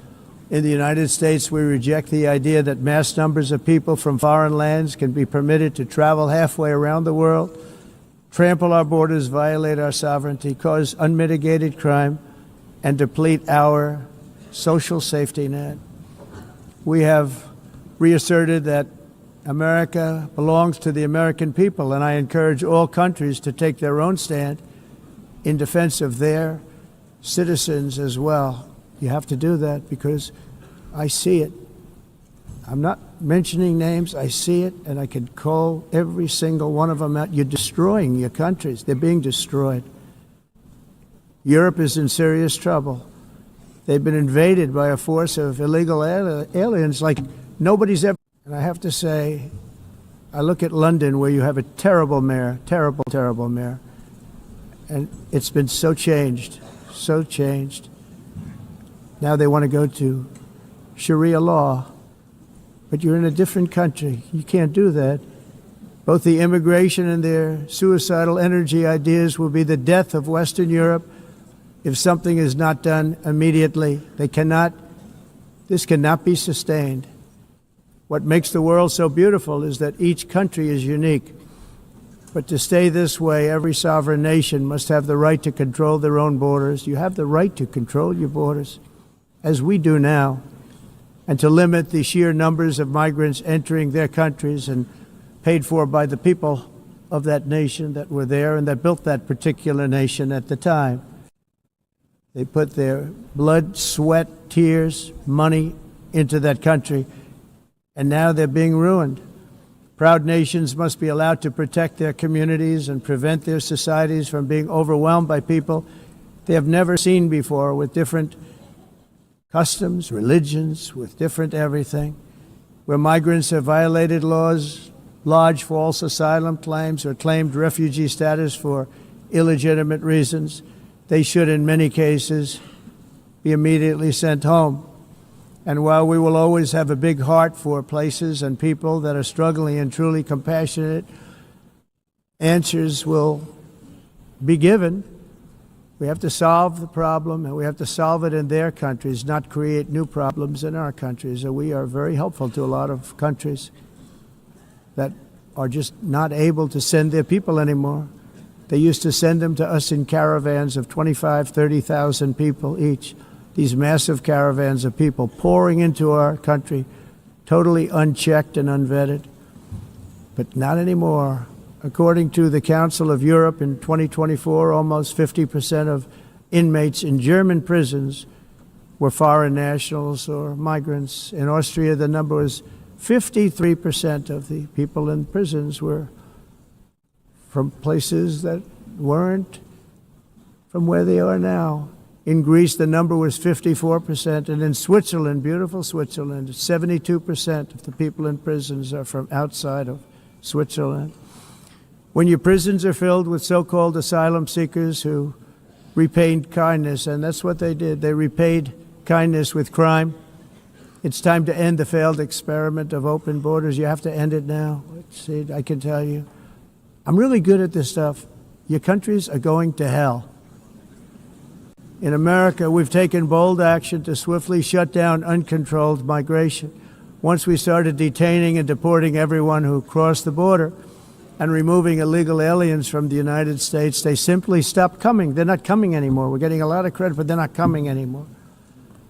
This was a humanitarian act for all involved, because on the trips up, thousands of people a week were dying. Women were being raped. Nobody's ever seen anything like it. Raped, horribly beaten, raped. On the trip up, the journey up, it was a long walk. It was a long, arduous journey, indeed. And it was also a historic victory against human trafficking throughout the region. What we did was a victory, and we saved so many lives of people that wouldn't make the journey. That journey was loaded up with death. Loaded up with death. Dead bodies all along the roads of jungles to get up. They go through jungles, they go through areas so hot you couldn't breathe. They were dying of suffocation, areas so hot that you couldn't breathe. Dead bodies all over. By them not coming, we're saving tremendous numbers of lives. My people have done a fantastic job in doing what they did, and the American public agrees with it. I mean, I was very proud to see this morning I have the highest poll numbers I've ever had. Part of it is because of what we've done on the border. I guess the other part is what we've done on the economy. Joe Biden's policies empowered murderous gangs, human smugglers, child traffickers, drug cartels, and prisoners from all over the world. The previous administration also lost nearly 300,000 children. Think of that. They lost more than 300,000 children, little children, who were trafficked into the United States on the Biden watch, many of whom have been raped, exploited, and abused, and sold. Sold. Nobody talks about that. The fake news doesn't write about it. With many others, young children who are missing or dead. And we found a lot of these children, and we're sending them back, and we've been sending them back to their parents. They said, nobody knows who they are. They said, where do you come from? And they'll give us a country, and we'll find out, and we'll figure it out, and we'll bring them back to their homes. And the mother and father rush to the door, and their tears in their eyes. They can't believe that they're seeing their son or daughter, their little son or daughter again. We've done almost 30,000 of them so far. Any system that results in the mass trafficking of children is inherently evil. Yet that is exactly what the globalist migration agenda has done, and it's what it's all about. In America, those days, as you know, are over. The Trump administration is working, and we are continuing to work to track down the villains that are causing this problem, and also, as I said, to get back the 30,000 we've already returned. Now I think we're going to have another. We're going to find a lot. You're not going to find all of them. 300, more than 300,000. They're lost or they're dead. They're lost or they're dead because of the animals that did this. To protect our citizens, I've also designated multiple savage drug cartels as far as and you see this, and you see it happening right before your eyes. Let's put it this way. People don't like taking big loads of drugs in boats anymore. There aren't too many boats that are traveling on the seas by Venezuela. They tend not to want to travel very quickly anymore. And we've virtually stopped drugs coming into our country by sea. We call them the water drugs. They kill hundreds of thousands of people. I've also designated multiple savage drug cartels as far as foreign terrorist organizations, along with two bloodthirsty transnational gangs, probably the worst gangs anywhere in the world, MS-13 and Tren de Aragua. Tren de Aragua is from Venezuela, by the way. Such organizations torture, maim, mutilate, and murder with impunity. They're the enemies of all humanity. And for this reason, we've recently begun using the supreme power of the United States military to destroy Venezuelan terrorists and trafficking networks led by Nicolas Maduro. To every terrorist thug smuggling poisonous drugs into the United States of America, please be warned that we will blow you out of existence. That's what we're doing. We have no choice. Can't let it happen. They're destroying. I believe we lost 300,000 people last year to drugs, 300,000. Fentanyl and other drugs. Each boat that we sink carries drugs that would kill more than 25,000 Americans. We will not let that happen. Energy is another area where the United States is now thriving like never before. We're getting rid of the falsely named renewables. By the way, they're a joke. They don't work. They're too expensive. They're not strong enough to fire up the plants that you need to make your country great. The wind doesn't blow. Those big windmills are so pathetic and so bad, so expensive to operate. And they have to be rebuilt all the time, and they start to rust and rot. Most expensive energy ever conceived, and it's actually energy. You're supposed to make money with energy, not lose money. You lose money, the governments have to subsidize. You can't put them out without massive subsidies. And most of them are built in China, and I give China a lot of credit. They build them, but they have very few wind farms. So why is it that they build them and they send them all over the world, but they barely use them? You know what they use? Coal. They use gas. They use almost anything, but they don't like wind. But they sure as hell like selling the windmills. Europe, on the other hand, has a long way to go, with many countries being on the brink of destruction because of the green energy agenda. And I give a lot of credit to Germany. Germany was being led down a very sick path, both on immigration, by the way, and on energy. They were going green, and they were going bankrupt. And the new leadership came in, and they went back to where they were, with fossil fuel and with nuclear, which is good. It's now safe, and you can do it properly. But they went back to where they were, and they opened up a lot of different plants, energy-producing plants, and they're doing well. I give Germany a lot of credit for that. They've said this is a disaster, what's happening. They were going all green. All green is all bankrupt. That's what it represents. And it's not politically correct. I'll be very badly criticized for saying it, but I'm here to tell the truth. I don't care. It doesn't matter to me. I'm in New York City. I'm feeling a lot safer. Crime, we're getting crime down. And by the way, speaking of crime, Washington, D.C. Washington, D.C. was the crime capital of America. Now it's after 12 days, it's a totally safe city. Everyone's going out to dinner. They're going out to restaurants. Your wife can walk down the middle of the street with or without you, nothing's going to happen. My people have done a fantastic job. And yes, I called in the National Guard, and the National Guard took care of business, and they weren't politically correct, but they took care of business. We got 1,700 career criminals out, brought them back to where they came from, the countries where they came from, or put them in jails. Washington, D.C. is now a totally safe city again, and I welcome you to come. In fact, we'll have dinner together at a local restaurant, and we'll be able to walk. We don't have to go by an armor-plated vehicle. We'll walk right over there from the White House. They've given up their powerful edge, a lot of the countries that we're talking about, in oil and gas, such as essentially closing the great North Sea oil. Oh, the North Sea, I know it so well.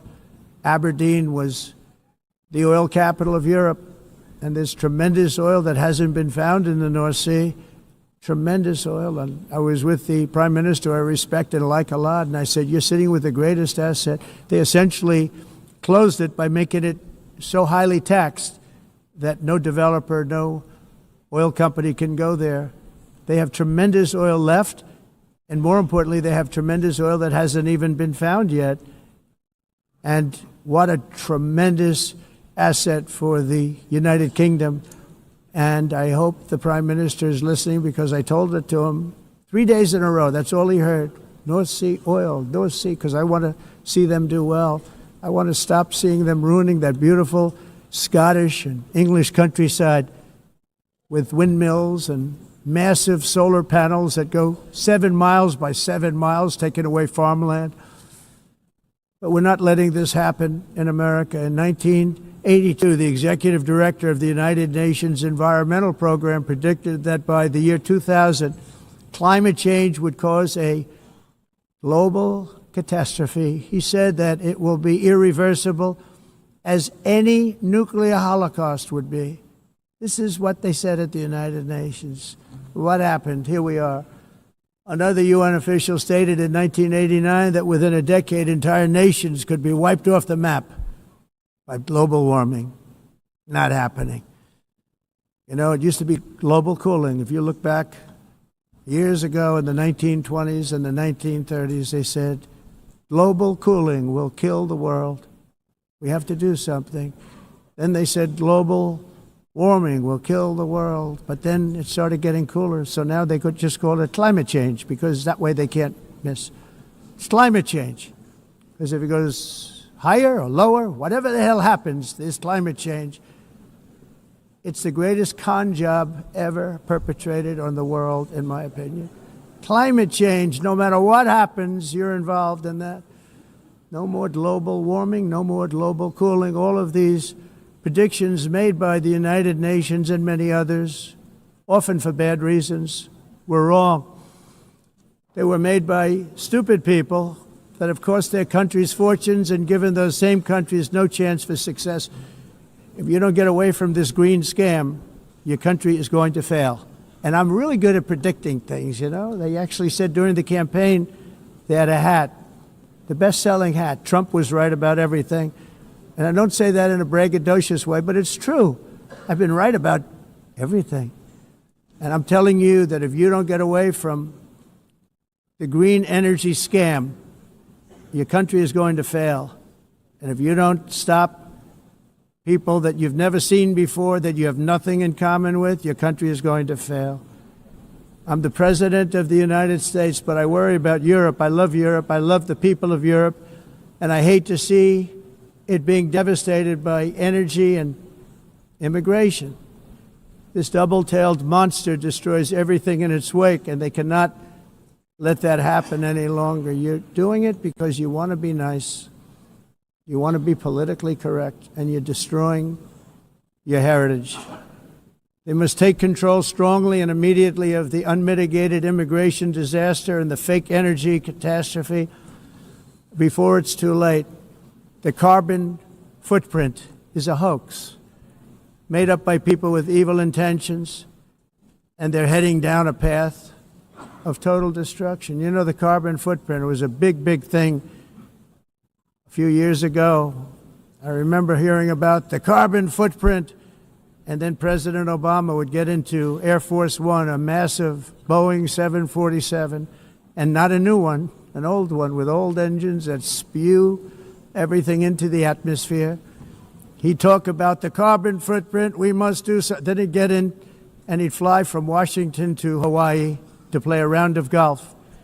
And then he'd get back onto that big, beautiful plane and he'd fly back and he'd talk about, again, global warming and the carbon footprint. It's a con job. At extreme cost and expense, Europe reduced its own carbon footprint by 37%. Think of that. Congratulations, Europe. Great job. You cost yourself a lot of jobs, a lot of factories closed, but you reduced the carbon footprint by 37%. However, for all of that sacrifice and much more, it's been totally wiped out and then some by a global increase of 54%. Much of it coming from China and other countries that are thriving around China, which now produces more CO2 than all the other developed nations in the world. So all of these countries, things that are just unbelievable, and you have it too. But you know, we have a border, strong, and we have a shape, and that shape doesn't just go straight up. That shape is amorphous when it comes to the atmosphere. And if we had the most clean air, and I think we do, we have very clean air, we have the cleanest air we've had in many, many years. But the problem is that other countries, like China, which has air that's a little bit rough, it blows. And no matter what you're doing down here, the air up here tends to get very dirty because it comes in from other countries where their air isn't so clean. And the environmentalists refuse to acknowledge that. Same thing with garbage. In Asia, they dump much of their garbage right into the ocean. And over about a 1 week and 2 week journey, it flows right past Los Angeles. You've seen it. Massive amounts of garbage, almost too much to do anything about, flowing past Los Angeles, past San Francisco, and then somebody will get in trouble because he dropped a cigarette on the beach. The whole thing is crazy. The primary effect of these brutal green energy policies has not been to help the environment, but to redistribute manufacturing and industrial activity from developed countries that follow the insane rules that are put down to polluting countries that break the rules and are making a fortune. They're making a fortune. European electricity bills are now 4 to 5 times more expensive than those in China and 2 to 3 times higher than the United States. And our bills are coming way down. You probably see that our gasoline prices are way down. You know, we have an expression, drill. Nós reduzimos os custos de energia porque nós faremos como a expressão, vamos fazer tudo isso, reduzir os custos de energia e os custos diminuíram nos Estados Unidos. Common to see one. Por exemplo, se você olhar nos países em faturas de energia, nós não mas nós nos Estados Unidos conseguimos usar eles e evitar aumento da temperatura, porque é muito caro também usar nada e ninguém usa. Tudo isso a mudança. Esse agenda mundialista não tem nenhum sentido. Entire societies must be rejected and it must be immediate. That's why in America I withdrew from the fake Paris Climate Accord, where, by the way, America was paying so much more than every country. Others weren't paying. China didn't have to pay until 2030. Russia was given an old standard that was easy to meet, 1990 standard. For the United States, we're supposed to pay like $1 trillion. And I said, this is another scam. The fact is, the United States has been taken advantage of by the world for many, many years, but not any longer, as you probably noticed. I unleashed massive energy production and signed historic executive orders to hunt for oil But we don't have to do much hunting because we have the most oil of any nation anywhere, oil and gas in the world. And if you add coal, we have the most of any nation in the world. Clean, I call it clean, beautiful coal. You can do things today with coal that you couldn't have done 10 years ago, 15 years. So I have a little standing order in the White House. Never use the word coal, only use the words clean, beautiful coal. Sounds much better, doesn't it? But we stand ready to provide any country with abundant, affordable energy supplies if you need them, when most of you do. We're proudly exporting energy all over the world. We're now the largest exporter. In the United States, we want trade and robust commerce with all nations, everybody. We want to help nations. We're going to help nations. But it must also be fair and reciprocal. The challenge with trade is much the same with climate. The countries that followed the rules, all their factories have been plundered. It's really sad to watch. They've been broken. They've been broken by countries that broke the rules. That's why the United States is now applying tariffs to other countries, and much as these tariffs were for many years applied to us, uncontrollably applied to us. We've used tariffs as a defense mechanism under the Trump administration, including my first term, where hundreds of billions of dollars in tariffs were taken in. And by the way, we had the lowest inflation, and now we have very low inflation. The only thing different is that we have hundreds of billions of dollars flowing into our country. But this is how we will ensure that the system works for everyone and is sustainable into the future. We're also using tariffs to defend our sovereignty and security throughout the world, including against nations that have taken advantage of former U.S. administrations for decades, including the most corrupt, incompetent administration in history, the sleepy Joe Biden administration. Brazil now faces major tariffs in response to its unprecedented efforts to interfere in the rights and freedoms of our American citizens and others, with censorship, repression, weaponization, judicial corruption, and targeting of political critics in the United States. I have a little problem saying this because I must tell you, I was walking in and the leader of Brazil was walking out. We saw him and I saw him, he saw me, and we embraced. And then I'm saying, can you believe I'm going to be saying this in just 2 minutes? But we actually agreed that we would meet next week. We didn't have much time to talk, like about 20 seconds. They were in retrospect, I'm glad I waited because this thing didn't work out too well. But we did talk. We had a good talk, and we agreed to meet next week, if that's of interest. But he seemed like a very nice man, actually. He liked me, I liked him. But if you, and I only do business with people I like. When I don't like them, I don't like them. But we had, at least for about 39 seconds, we had excellent chemistry. It's a good sign. But also in the past, Brazil, can you believe this, unfairly tariffed our nation, but now because of our tariffs, we are hitting them back, and we're hitting them back very hard. As president, I will always defend our national sovereignty and the rights of American citizens. So I'm very sorry to say this, that Brazil is doing poorly and will continue to do poorly. They can only do well when they're working with us. Without us, they will fail, just as others have failed. It's true. Next year, the United States will celebrate the 250th anniversary of our glorious independence, a testament to enduring power and American freedom and spirit. We will also be proudly hosting the 2026 FIFA World Cup, and shortly thereafter, the 2028 Olympics, which is going to be very exciting. I hope you all come.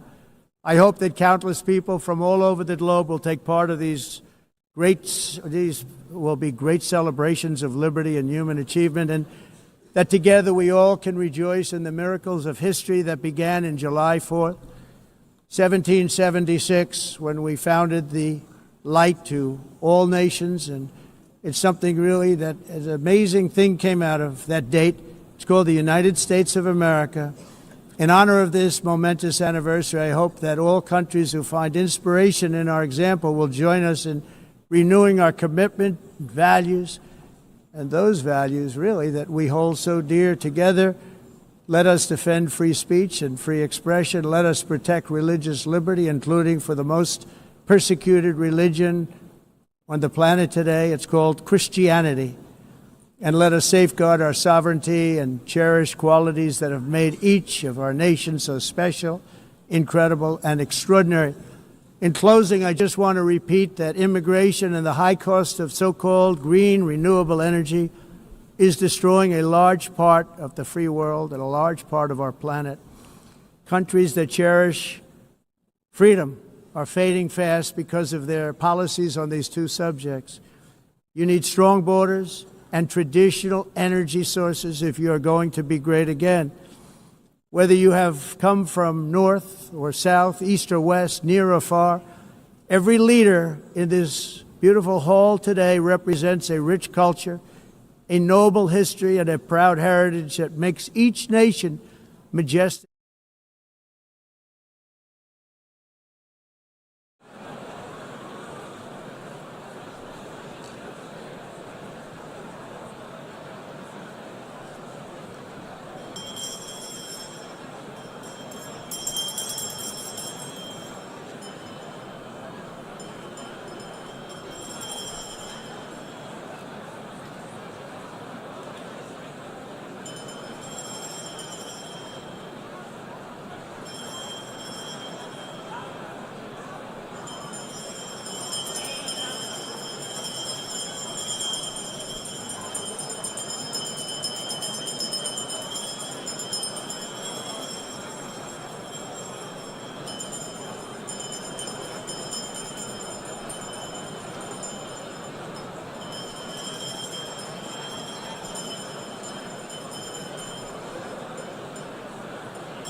Please be seated.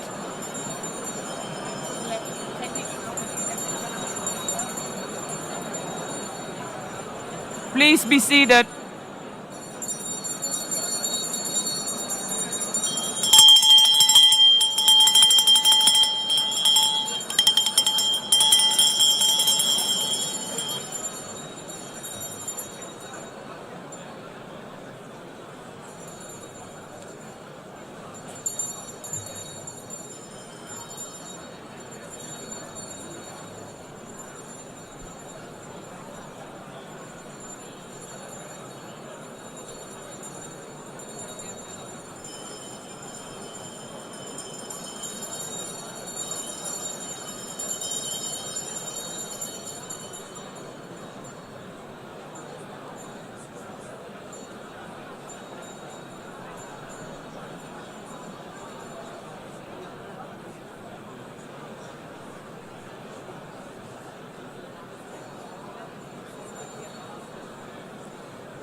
Excellencies, could you please take your seats in due respect to the next speakers?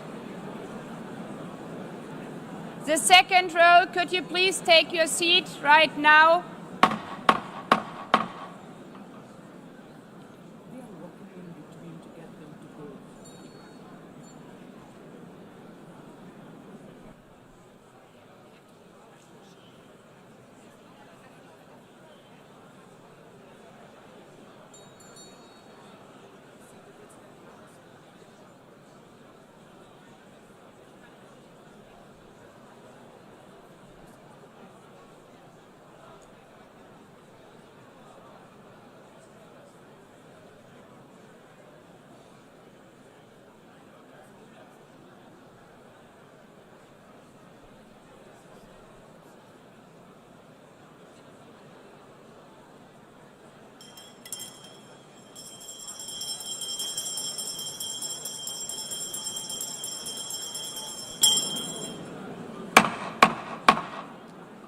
Please take a seat now.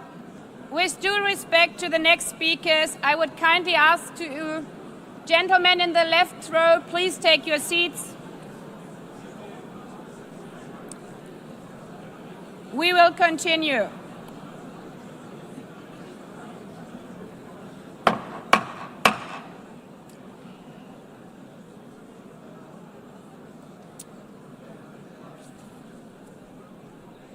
Excellencies, as we are receiving queries, I would like to assure you that don't worry, the UN teleprompters are working perfectly.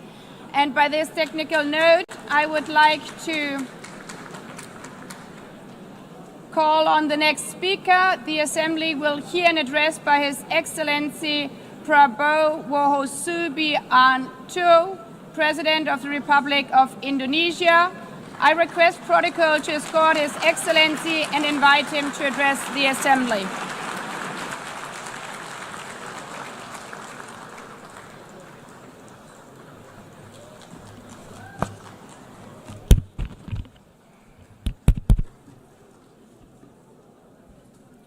His Excellency Mr. Antonio Guterres, Secretary General of the United Nations, Her Excellency Madame Annalena Baerbock, President of the United Nations General Assembly, His Excellency Mr. Moses Abelian, Under-Secretary General for General Assembly and Management, Excellencies, Heads of States, Heads of Governments, distinguished delegates, ladies and gentlemen. It is indeed a great honor for me to stand in this august General Assembly Hall among leaders and representatives who represent almost all of humanity. We differ in race, religion, and nationality, yet we gather together today as one human family. We are here first and foremost as fellow human beings, each created equal, endowed with unalienable rights to life, liberty, and the pursuit of happiness. The words of the United Nations Declaration of Independence have inspired democratic movements across continents, including the French Revolution, the Russian Revolution, the Mexican Revolution, the Chinese Revolution, and Indonesia's own struggle and journey to freedom. It also gave birth to the Universal Declaration of Human Rights, adopted by the United Nations in 1948. All men are created equal was the creed that opened the way to unprecedented global prosperity and dignity. And yet, in our own era of scientific and technological triumphs, an era capable of ending hunger, poverty, and environmental ruin, we also continue to face today grave dangers, challenges, and uncertainties. Human folly, fueled by fear, racism, hatred, oppression, and apartheid threatens our common future. My country knows this pain. For centuries, Indonesians lived under colonial domination, oppression, and slavery. We were treated less than dogs in our own homeland. We Indonesians know what it means to be denied justice and what it means to live in apartheid, to live in poverty, and to be denied equal opportunity. We also knew what solidarity can do in our struggle for independence, in our fight to overcome hunger, disease, and poverty. The United Nations stood with Indonesia and gave us vital assistance. Decisions made here based on human solidarity by the Security Council and this Assembly gave Indonesia independence, international legitimacy, opened doors, and supported our early development through the efforts of the United Nations Children Fund, the United Nations Food and Agriculture Organization, the FAO, the World Health Organization, and many, many other United Nations institutions.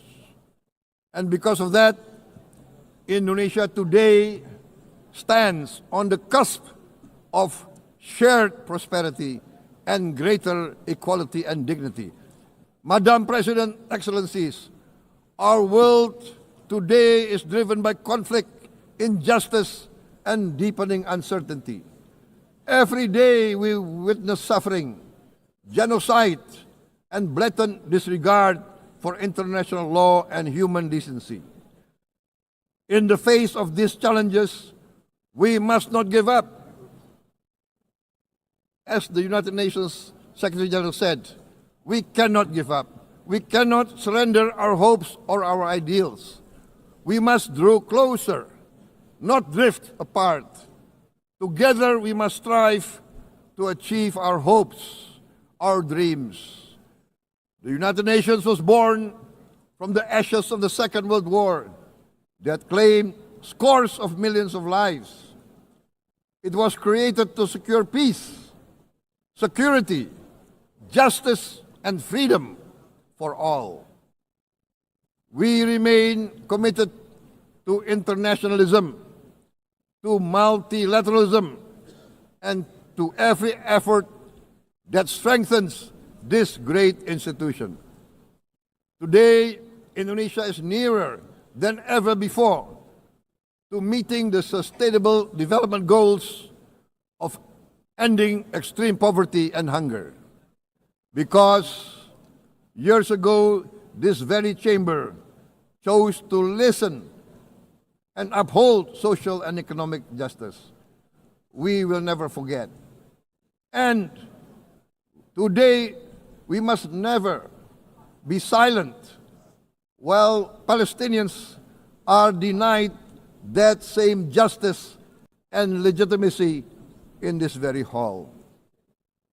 Excellencies, Thucydides warned, the strong do what they can, the weak suffer what they must. We must reject this doctrine. The United Nations exist to reject this doctrine. We must stand for all, the strong and the weak. Might cannot be right. Right must be right. Indonesia today is one of the largest contributors to United Peacekeeping Forces. We believe in the United Nations. We will continue to serve where peace needs guardians, not with just words, but with boots on the ground. If and when the United Nations Security Council and this great assembly decide Indonesia is prepared to deploy 20,000 or even more of our sons and daughters to help secure peace in Gaza or elsewhere, in Ukraine, in Sudan, in Libya, everywhere when the peace needs to be enforced, peace needs to be guarded, we are ready. We will take our share of the burden, not only with our sons and daughters, we are also willing to contribute financially to support the great mission to achieve peace by the United Nations. Madam President, Excellencies, I propose to this Assembly a message of hope and optimism, grounded in action and execution. Today, we heard the speech of Madam President, the President of the United Nations General Assembly. Yes, it is true what she said. Without the International Civil Aviation Organization, will we be here today? Will we sit in this great hall? Without the United Nations, we cannot be safe. No country can feel secure. We need the United Nations, and Indonesia will continue to support the United Nations. Even though we still struggle, but we know the world needs a strong United Nations. The world's population is growing. Our planet is under strain. Food, energy, and water insecurity haunt many nations. We choose to answer these challenges directly at home and to help abroad wherever we can. This year, Indonesia recorded the highest rice production and grain reserves in our history. We are now self-sufficient in rice, and we are starting now to export rice to other nations in need, including providing rice for Palestine. We are building resilient food supply chains, strengthening farmer productivity, investing in climate-smart agriculture to ensure food security for our children and for the children of the world. We are confident in a few years' time, Indonesia will be the granary of the world. As the world's largest island state, we testify before you that we are already experiencing the direct consequences of climate change, particularly the threat of rising sea levels. The sea level on the north coast of our capital city is increasing by 5 centimeters every year. Can you imagine in 10 years? Can you imagine in 20 years? For this, we are forced to build a giant seawall, 480 kilometers in length. It will take us maybe 20 years, but we have no choice. We have to start now. Therefore, we choose to confront climate change, not by slogans, but by immediate steps. We are committed to meeting our 2015 Paris Agreement obligations. We aim to achieve net zero emission by 2060, and we are very confident we can achieve net zero emission much earlier.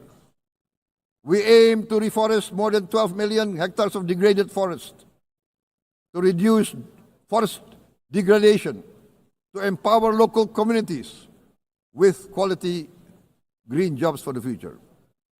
Indonesia is shifting decisively from fossil fuel-based development towards renewable-based development. From next year, most of our additional power generation capacity will come from renewables.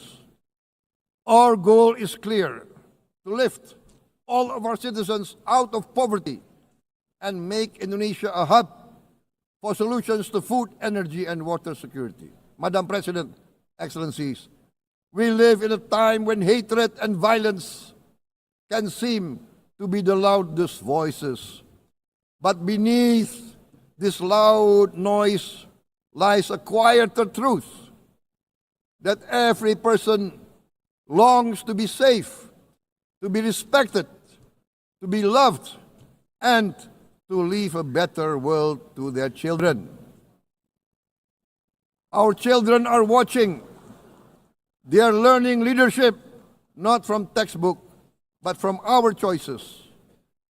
Today, still, a catastrophic situation in Gaza is unfolding before our eyes.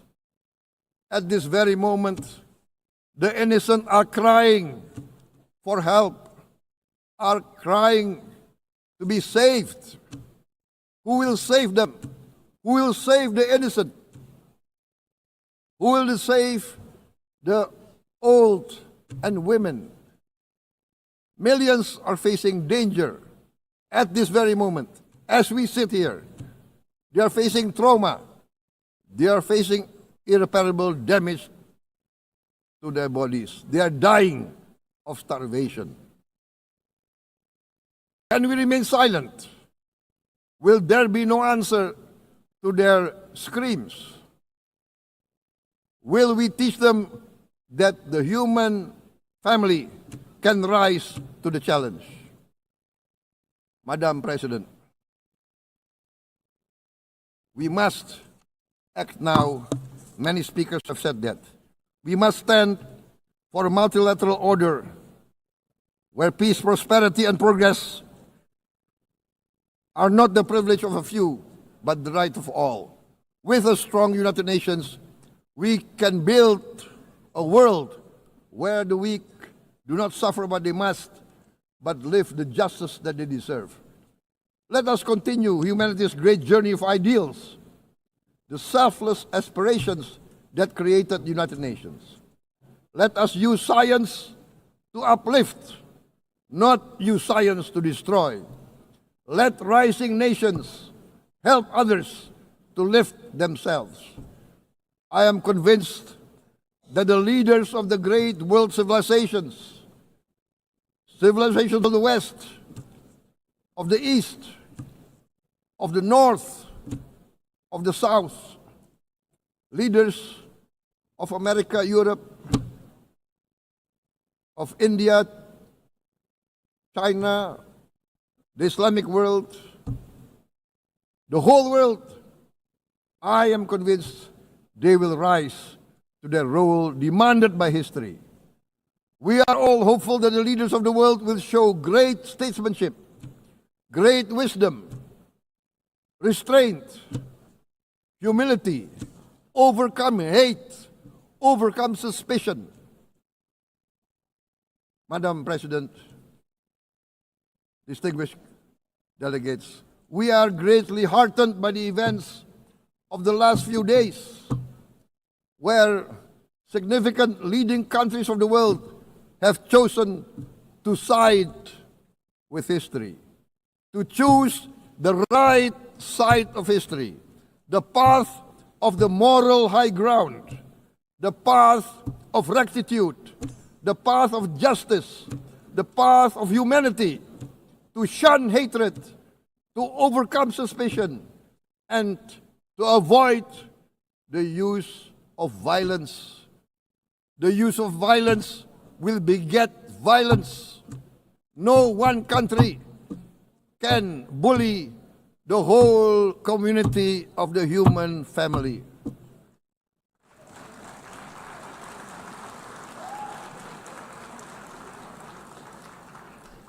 We may be weak individually, but the sense of oppression, the sense of injustice has proven in the history of mankind that this sense of injustice, this sense of oppression will unite into a strong force that will overcome this oppression, that will overcome this injustice. To close, I would like to reiterate again Indonesia's complete support for the two-state solution in Palestine. We must have an independent Palestine, but we must also recognize, we must also respect, and we must also guarantee the safety and security of Israel. Only then we can have real peace, and no longer hate and no longer suspicion. The only solution is this two-state solution. Two descendants of Abraham must live in reconciliation, peace, and harmony. Arabs, Jews, Muslims, Christians, Hindus, Buddhists, all religions, we must live as one human family. Indonesia is committed to being part of making this vision a reality. Is this a dream? Maybe, but this is the beautiful dream that we must work together towards. Let us work towards this noble goal. Let us continue humanity's journey of hope, a journey started by our forefathers, a journey that we must complete. Thank you. Wassalamualaikum warahmatullahi wabarakatuh.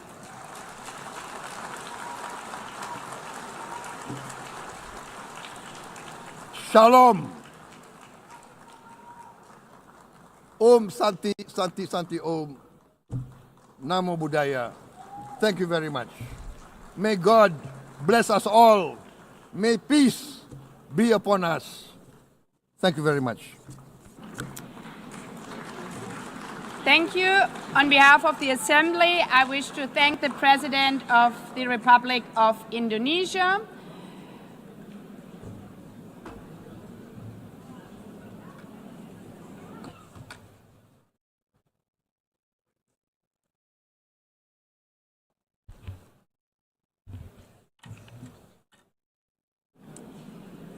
The Assembly will hear an address by His Excellency Recep Tayyip Erdogan, President of the Republic of Turkey. I request protocol to escort His Excellency and invite him to address the Assembly.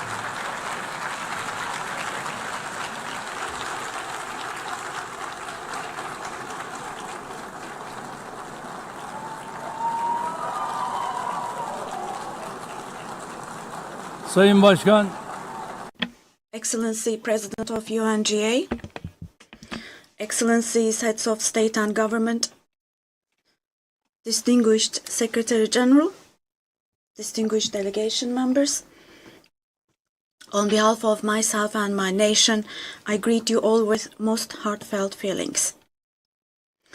I wish for the 80th United Nations General Assembly to bring blessings to all humanity. I am deeply honored to address you once again from this podium, which represents the collective conscience of humanity. I congratulate Mr. Young, who has completed his term as President of the General Assembly, and I wish success to Ms. Baerbock, who has taken over this position. At the outset of my speech, I would like to first express my regret at the absence today of the President of the State of Palestine, Mahmoud Abbas, at a time when Palestine is being recognized by an increasing number of countries. Today, we stand here on this podium. I stand here on this podium alongside my 86 million citizens, also for our Palestinian brothers and sisters whose voices are being silenced. I'd like to thank all the countries who announced that they recognize the state of Palestine, and I call on all the other countries who have not done so yet to do so, to recognize the state of Palestine as soon as possible. Esteemed President, distinguished members, the United Nations Charter was signed in San Francisco 8 years ago, and it entered into force on October the 24th, 1945. I would like to recall here again the first words of the first article of the UN Charter. Quote, "The purpose of the United Nations is to maintain international peace and security," unquote.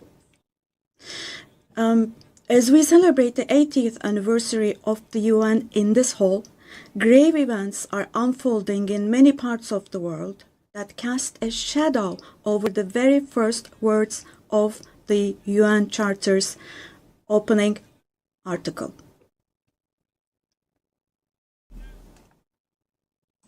Particularly in Gaza, right before our very eyes, genocide has been going on for over 700 days now. Even as we gather here, as we speak now, Israel is currently massacring civilians in Gaza. The number of civilian casualties in Gaza has surpassed 65,000. Unfortunately, the number of people who are still trapped under the rubble is not yet known, and more than 20,000 of those who died were children. For the last 23 months, a child has been murdered by Israel in Gaza every hour. Yes, every hour. These are not just figures, dear friends. All of these, each one of these is a person, a human being, innocent people. People are now being killed not with weapons, but with the weapon of starvation. In the 21st century, under the gaze of the civilized world, 428 people died of starvation. Out of those 428, 146 were children, and this number is increasing every day. Now, I will show you a photo, which is a picture from daily life in Gaza. The first photo, as you see, these are people. These are women with these cups that they are holding in their hands, cups and buckets. Just feel your conscience and answer the following question. Can we possibly have a reasonable reason for this brutality in 2025? But this shameful picture in Gaza has been unfolding and is being repeated every day for 23 months now. And there are 2.5 million Gazans who live in 365 square kilometers. And every day what happens is they are being dragged from one place to another. The healthcare infrastructure of Gaza is completely collapsed. Doctors have been killed or they have disappeared while under custody. Ambulances have been hit. Hospitals targeted and destroyed. Treatment is not possible. Surgery is not possible. It's not possible to find medications. Now, dear friends, as Tayyip Erdogan, with a heavy heart, with my heart bleeding here, I am telling you, innocent little ones, just 2 or 3 years old, without hands, arms, or legs, have become, unfortunately, a common sight to see in Gaza.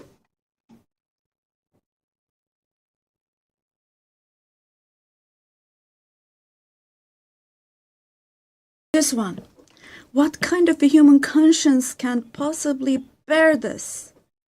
Possibly. How can one stay silent vis-à-vis this? In a world where children are dying of starvation and lack of medication, can we possibly have calm and peace? We all are parents. We have children or grandchildren who we dearly cherish. Here, say in America or in Europe, anywhere in the world, when a small rose thorn hurts a child's hand, the hearts of parents break. But in Gaza, children's hands, arms, and legs are being amputated without anesthesia. Now, I'm extremely sorry to say, but this represents the lowest point of humanity. Human history has not witnessed such bloodshed within the last century. All of this is happening before our very eyes. The genocide in Gaza is being broadcast live every moment through the media and social media. So far, Israel has deliberately killed 250 journalists working in national and international media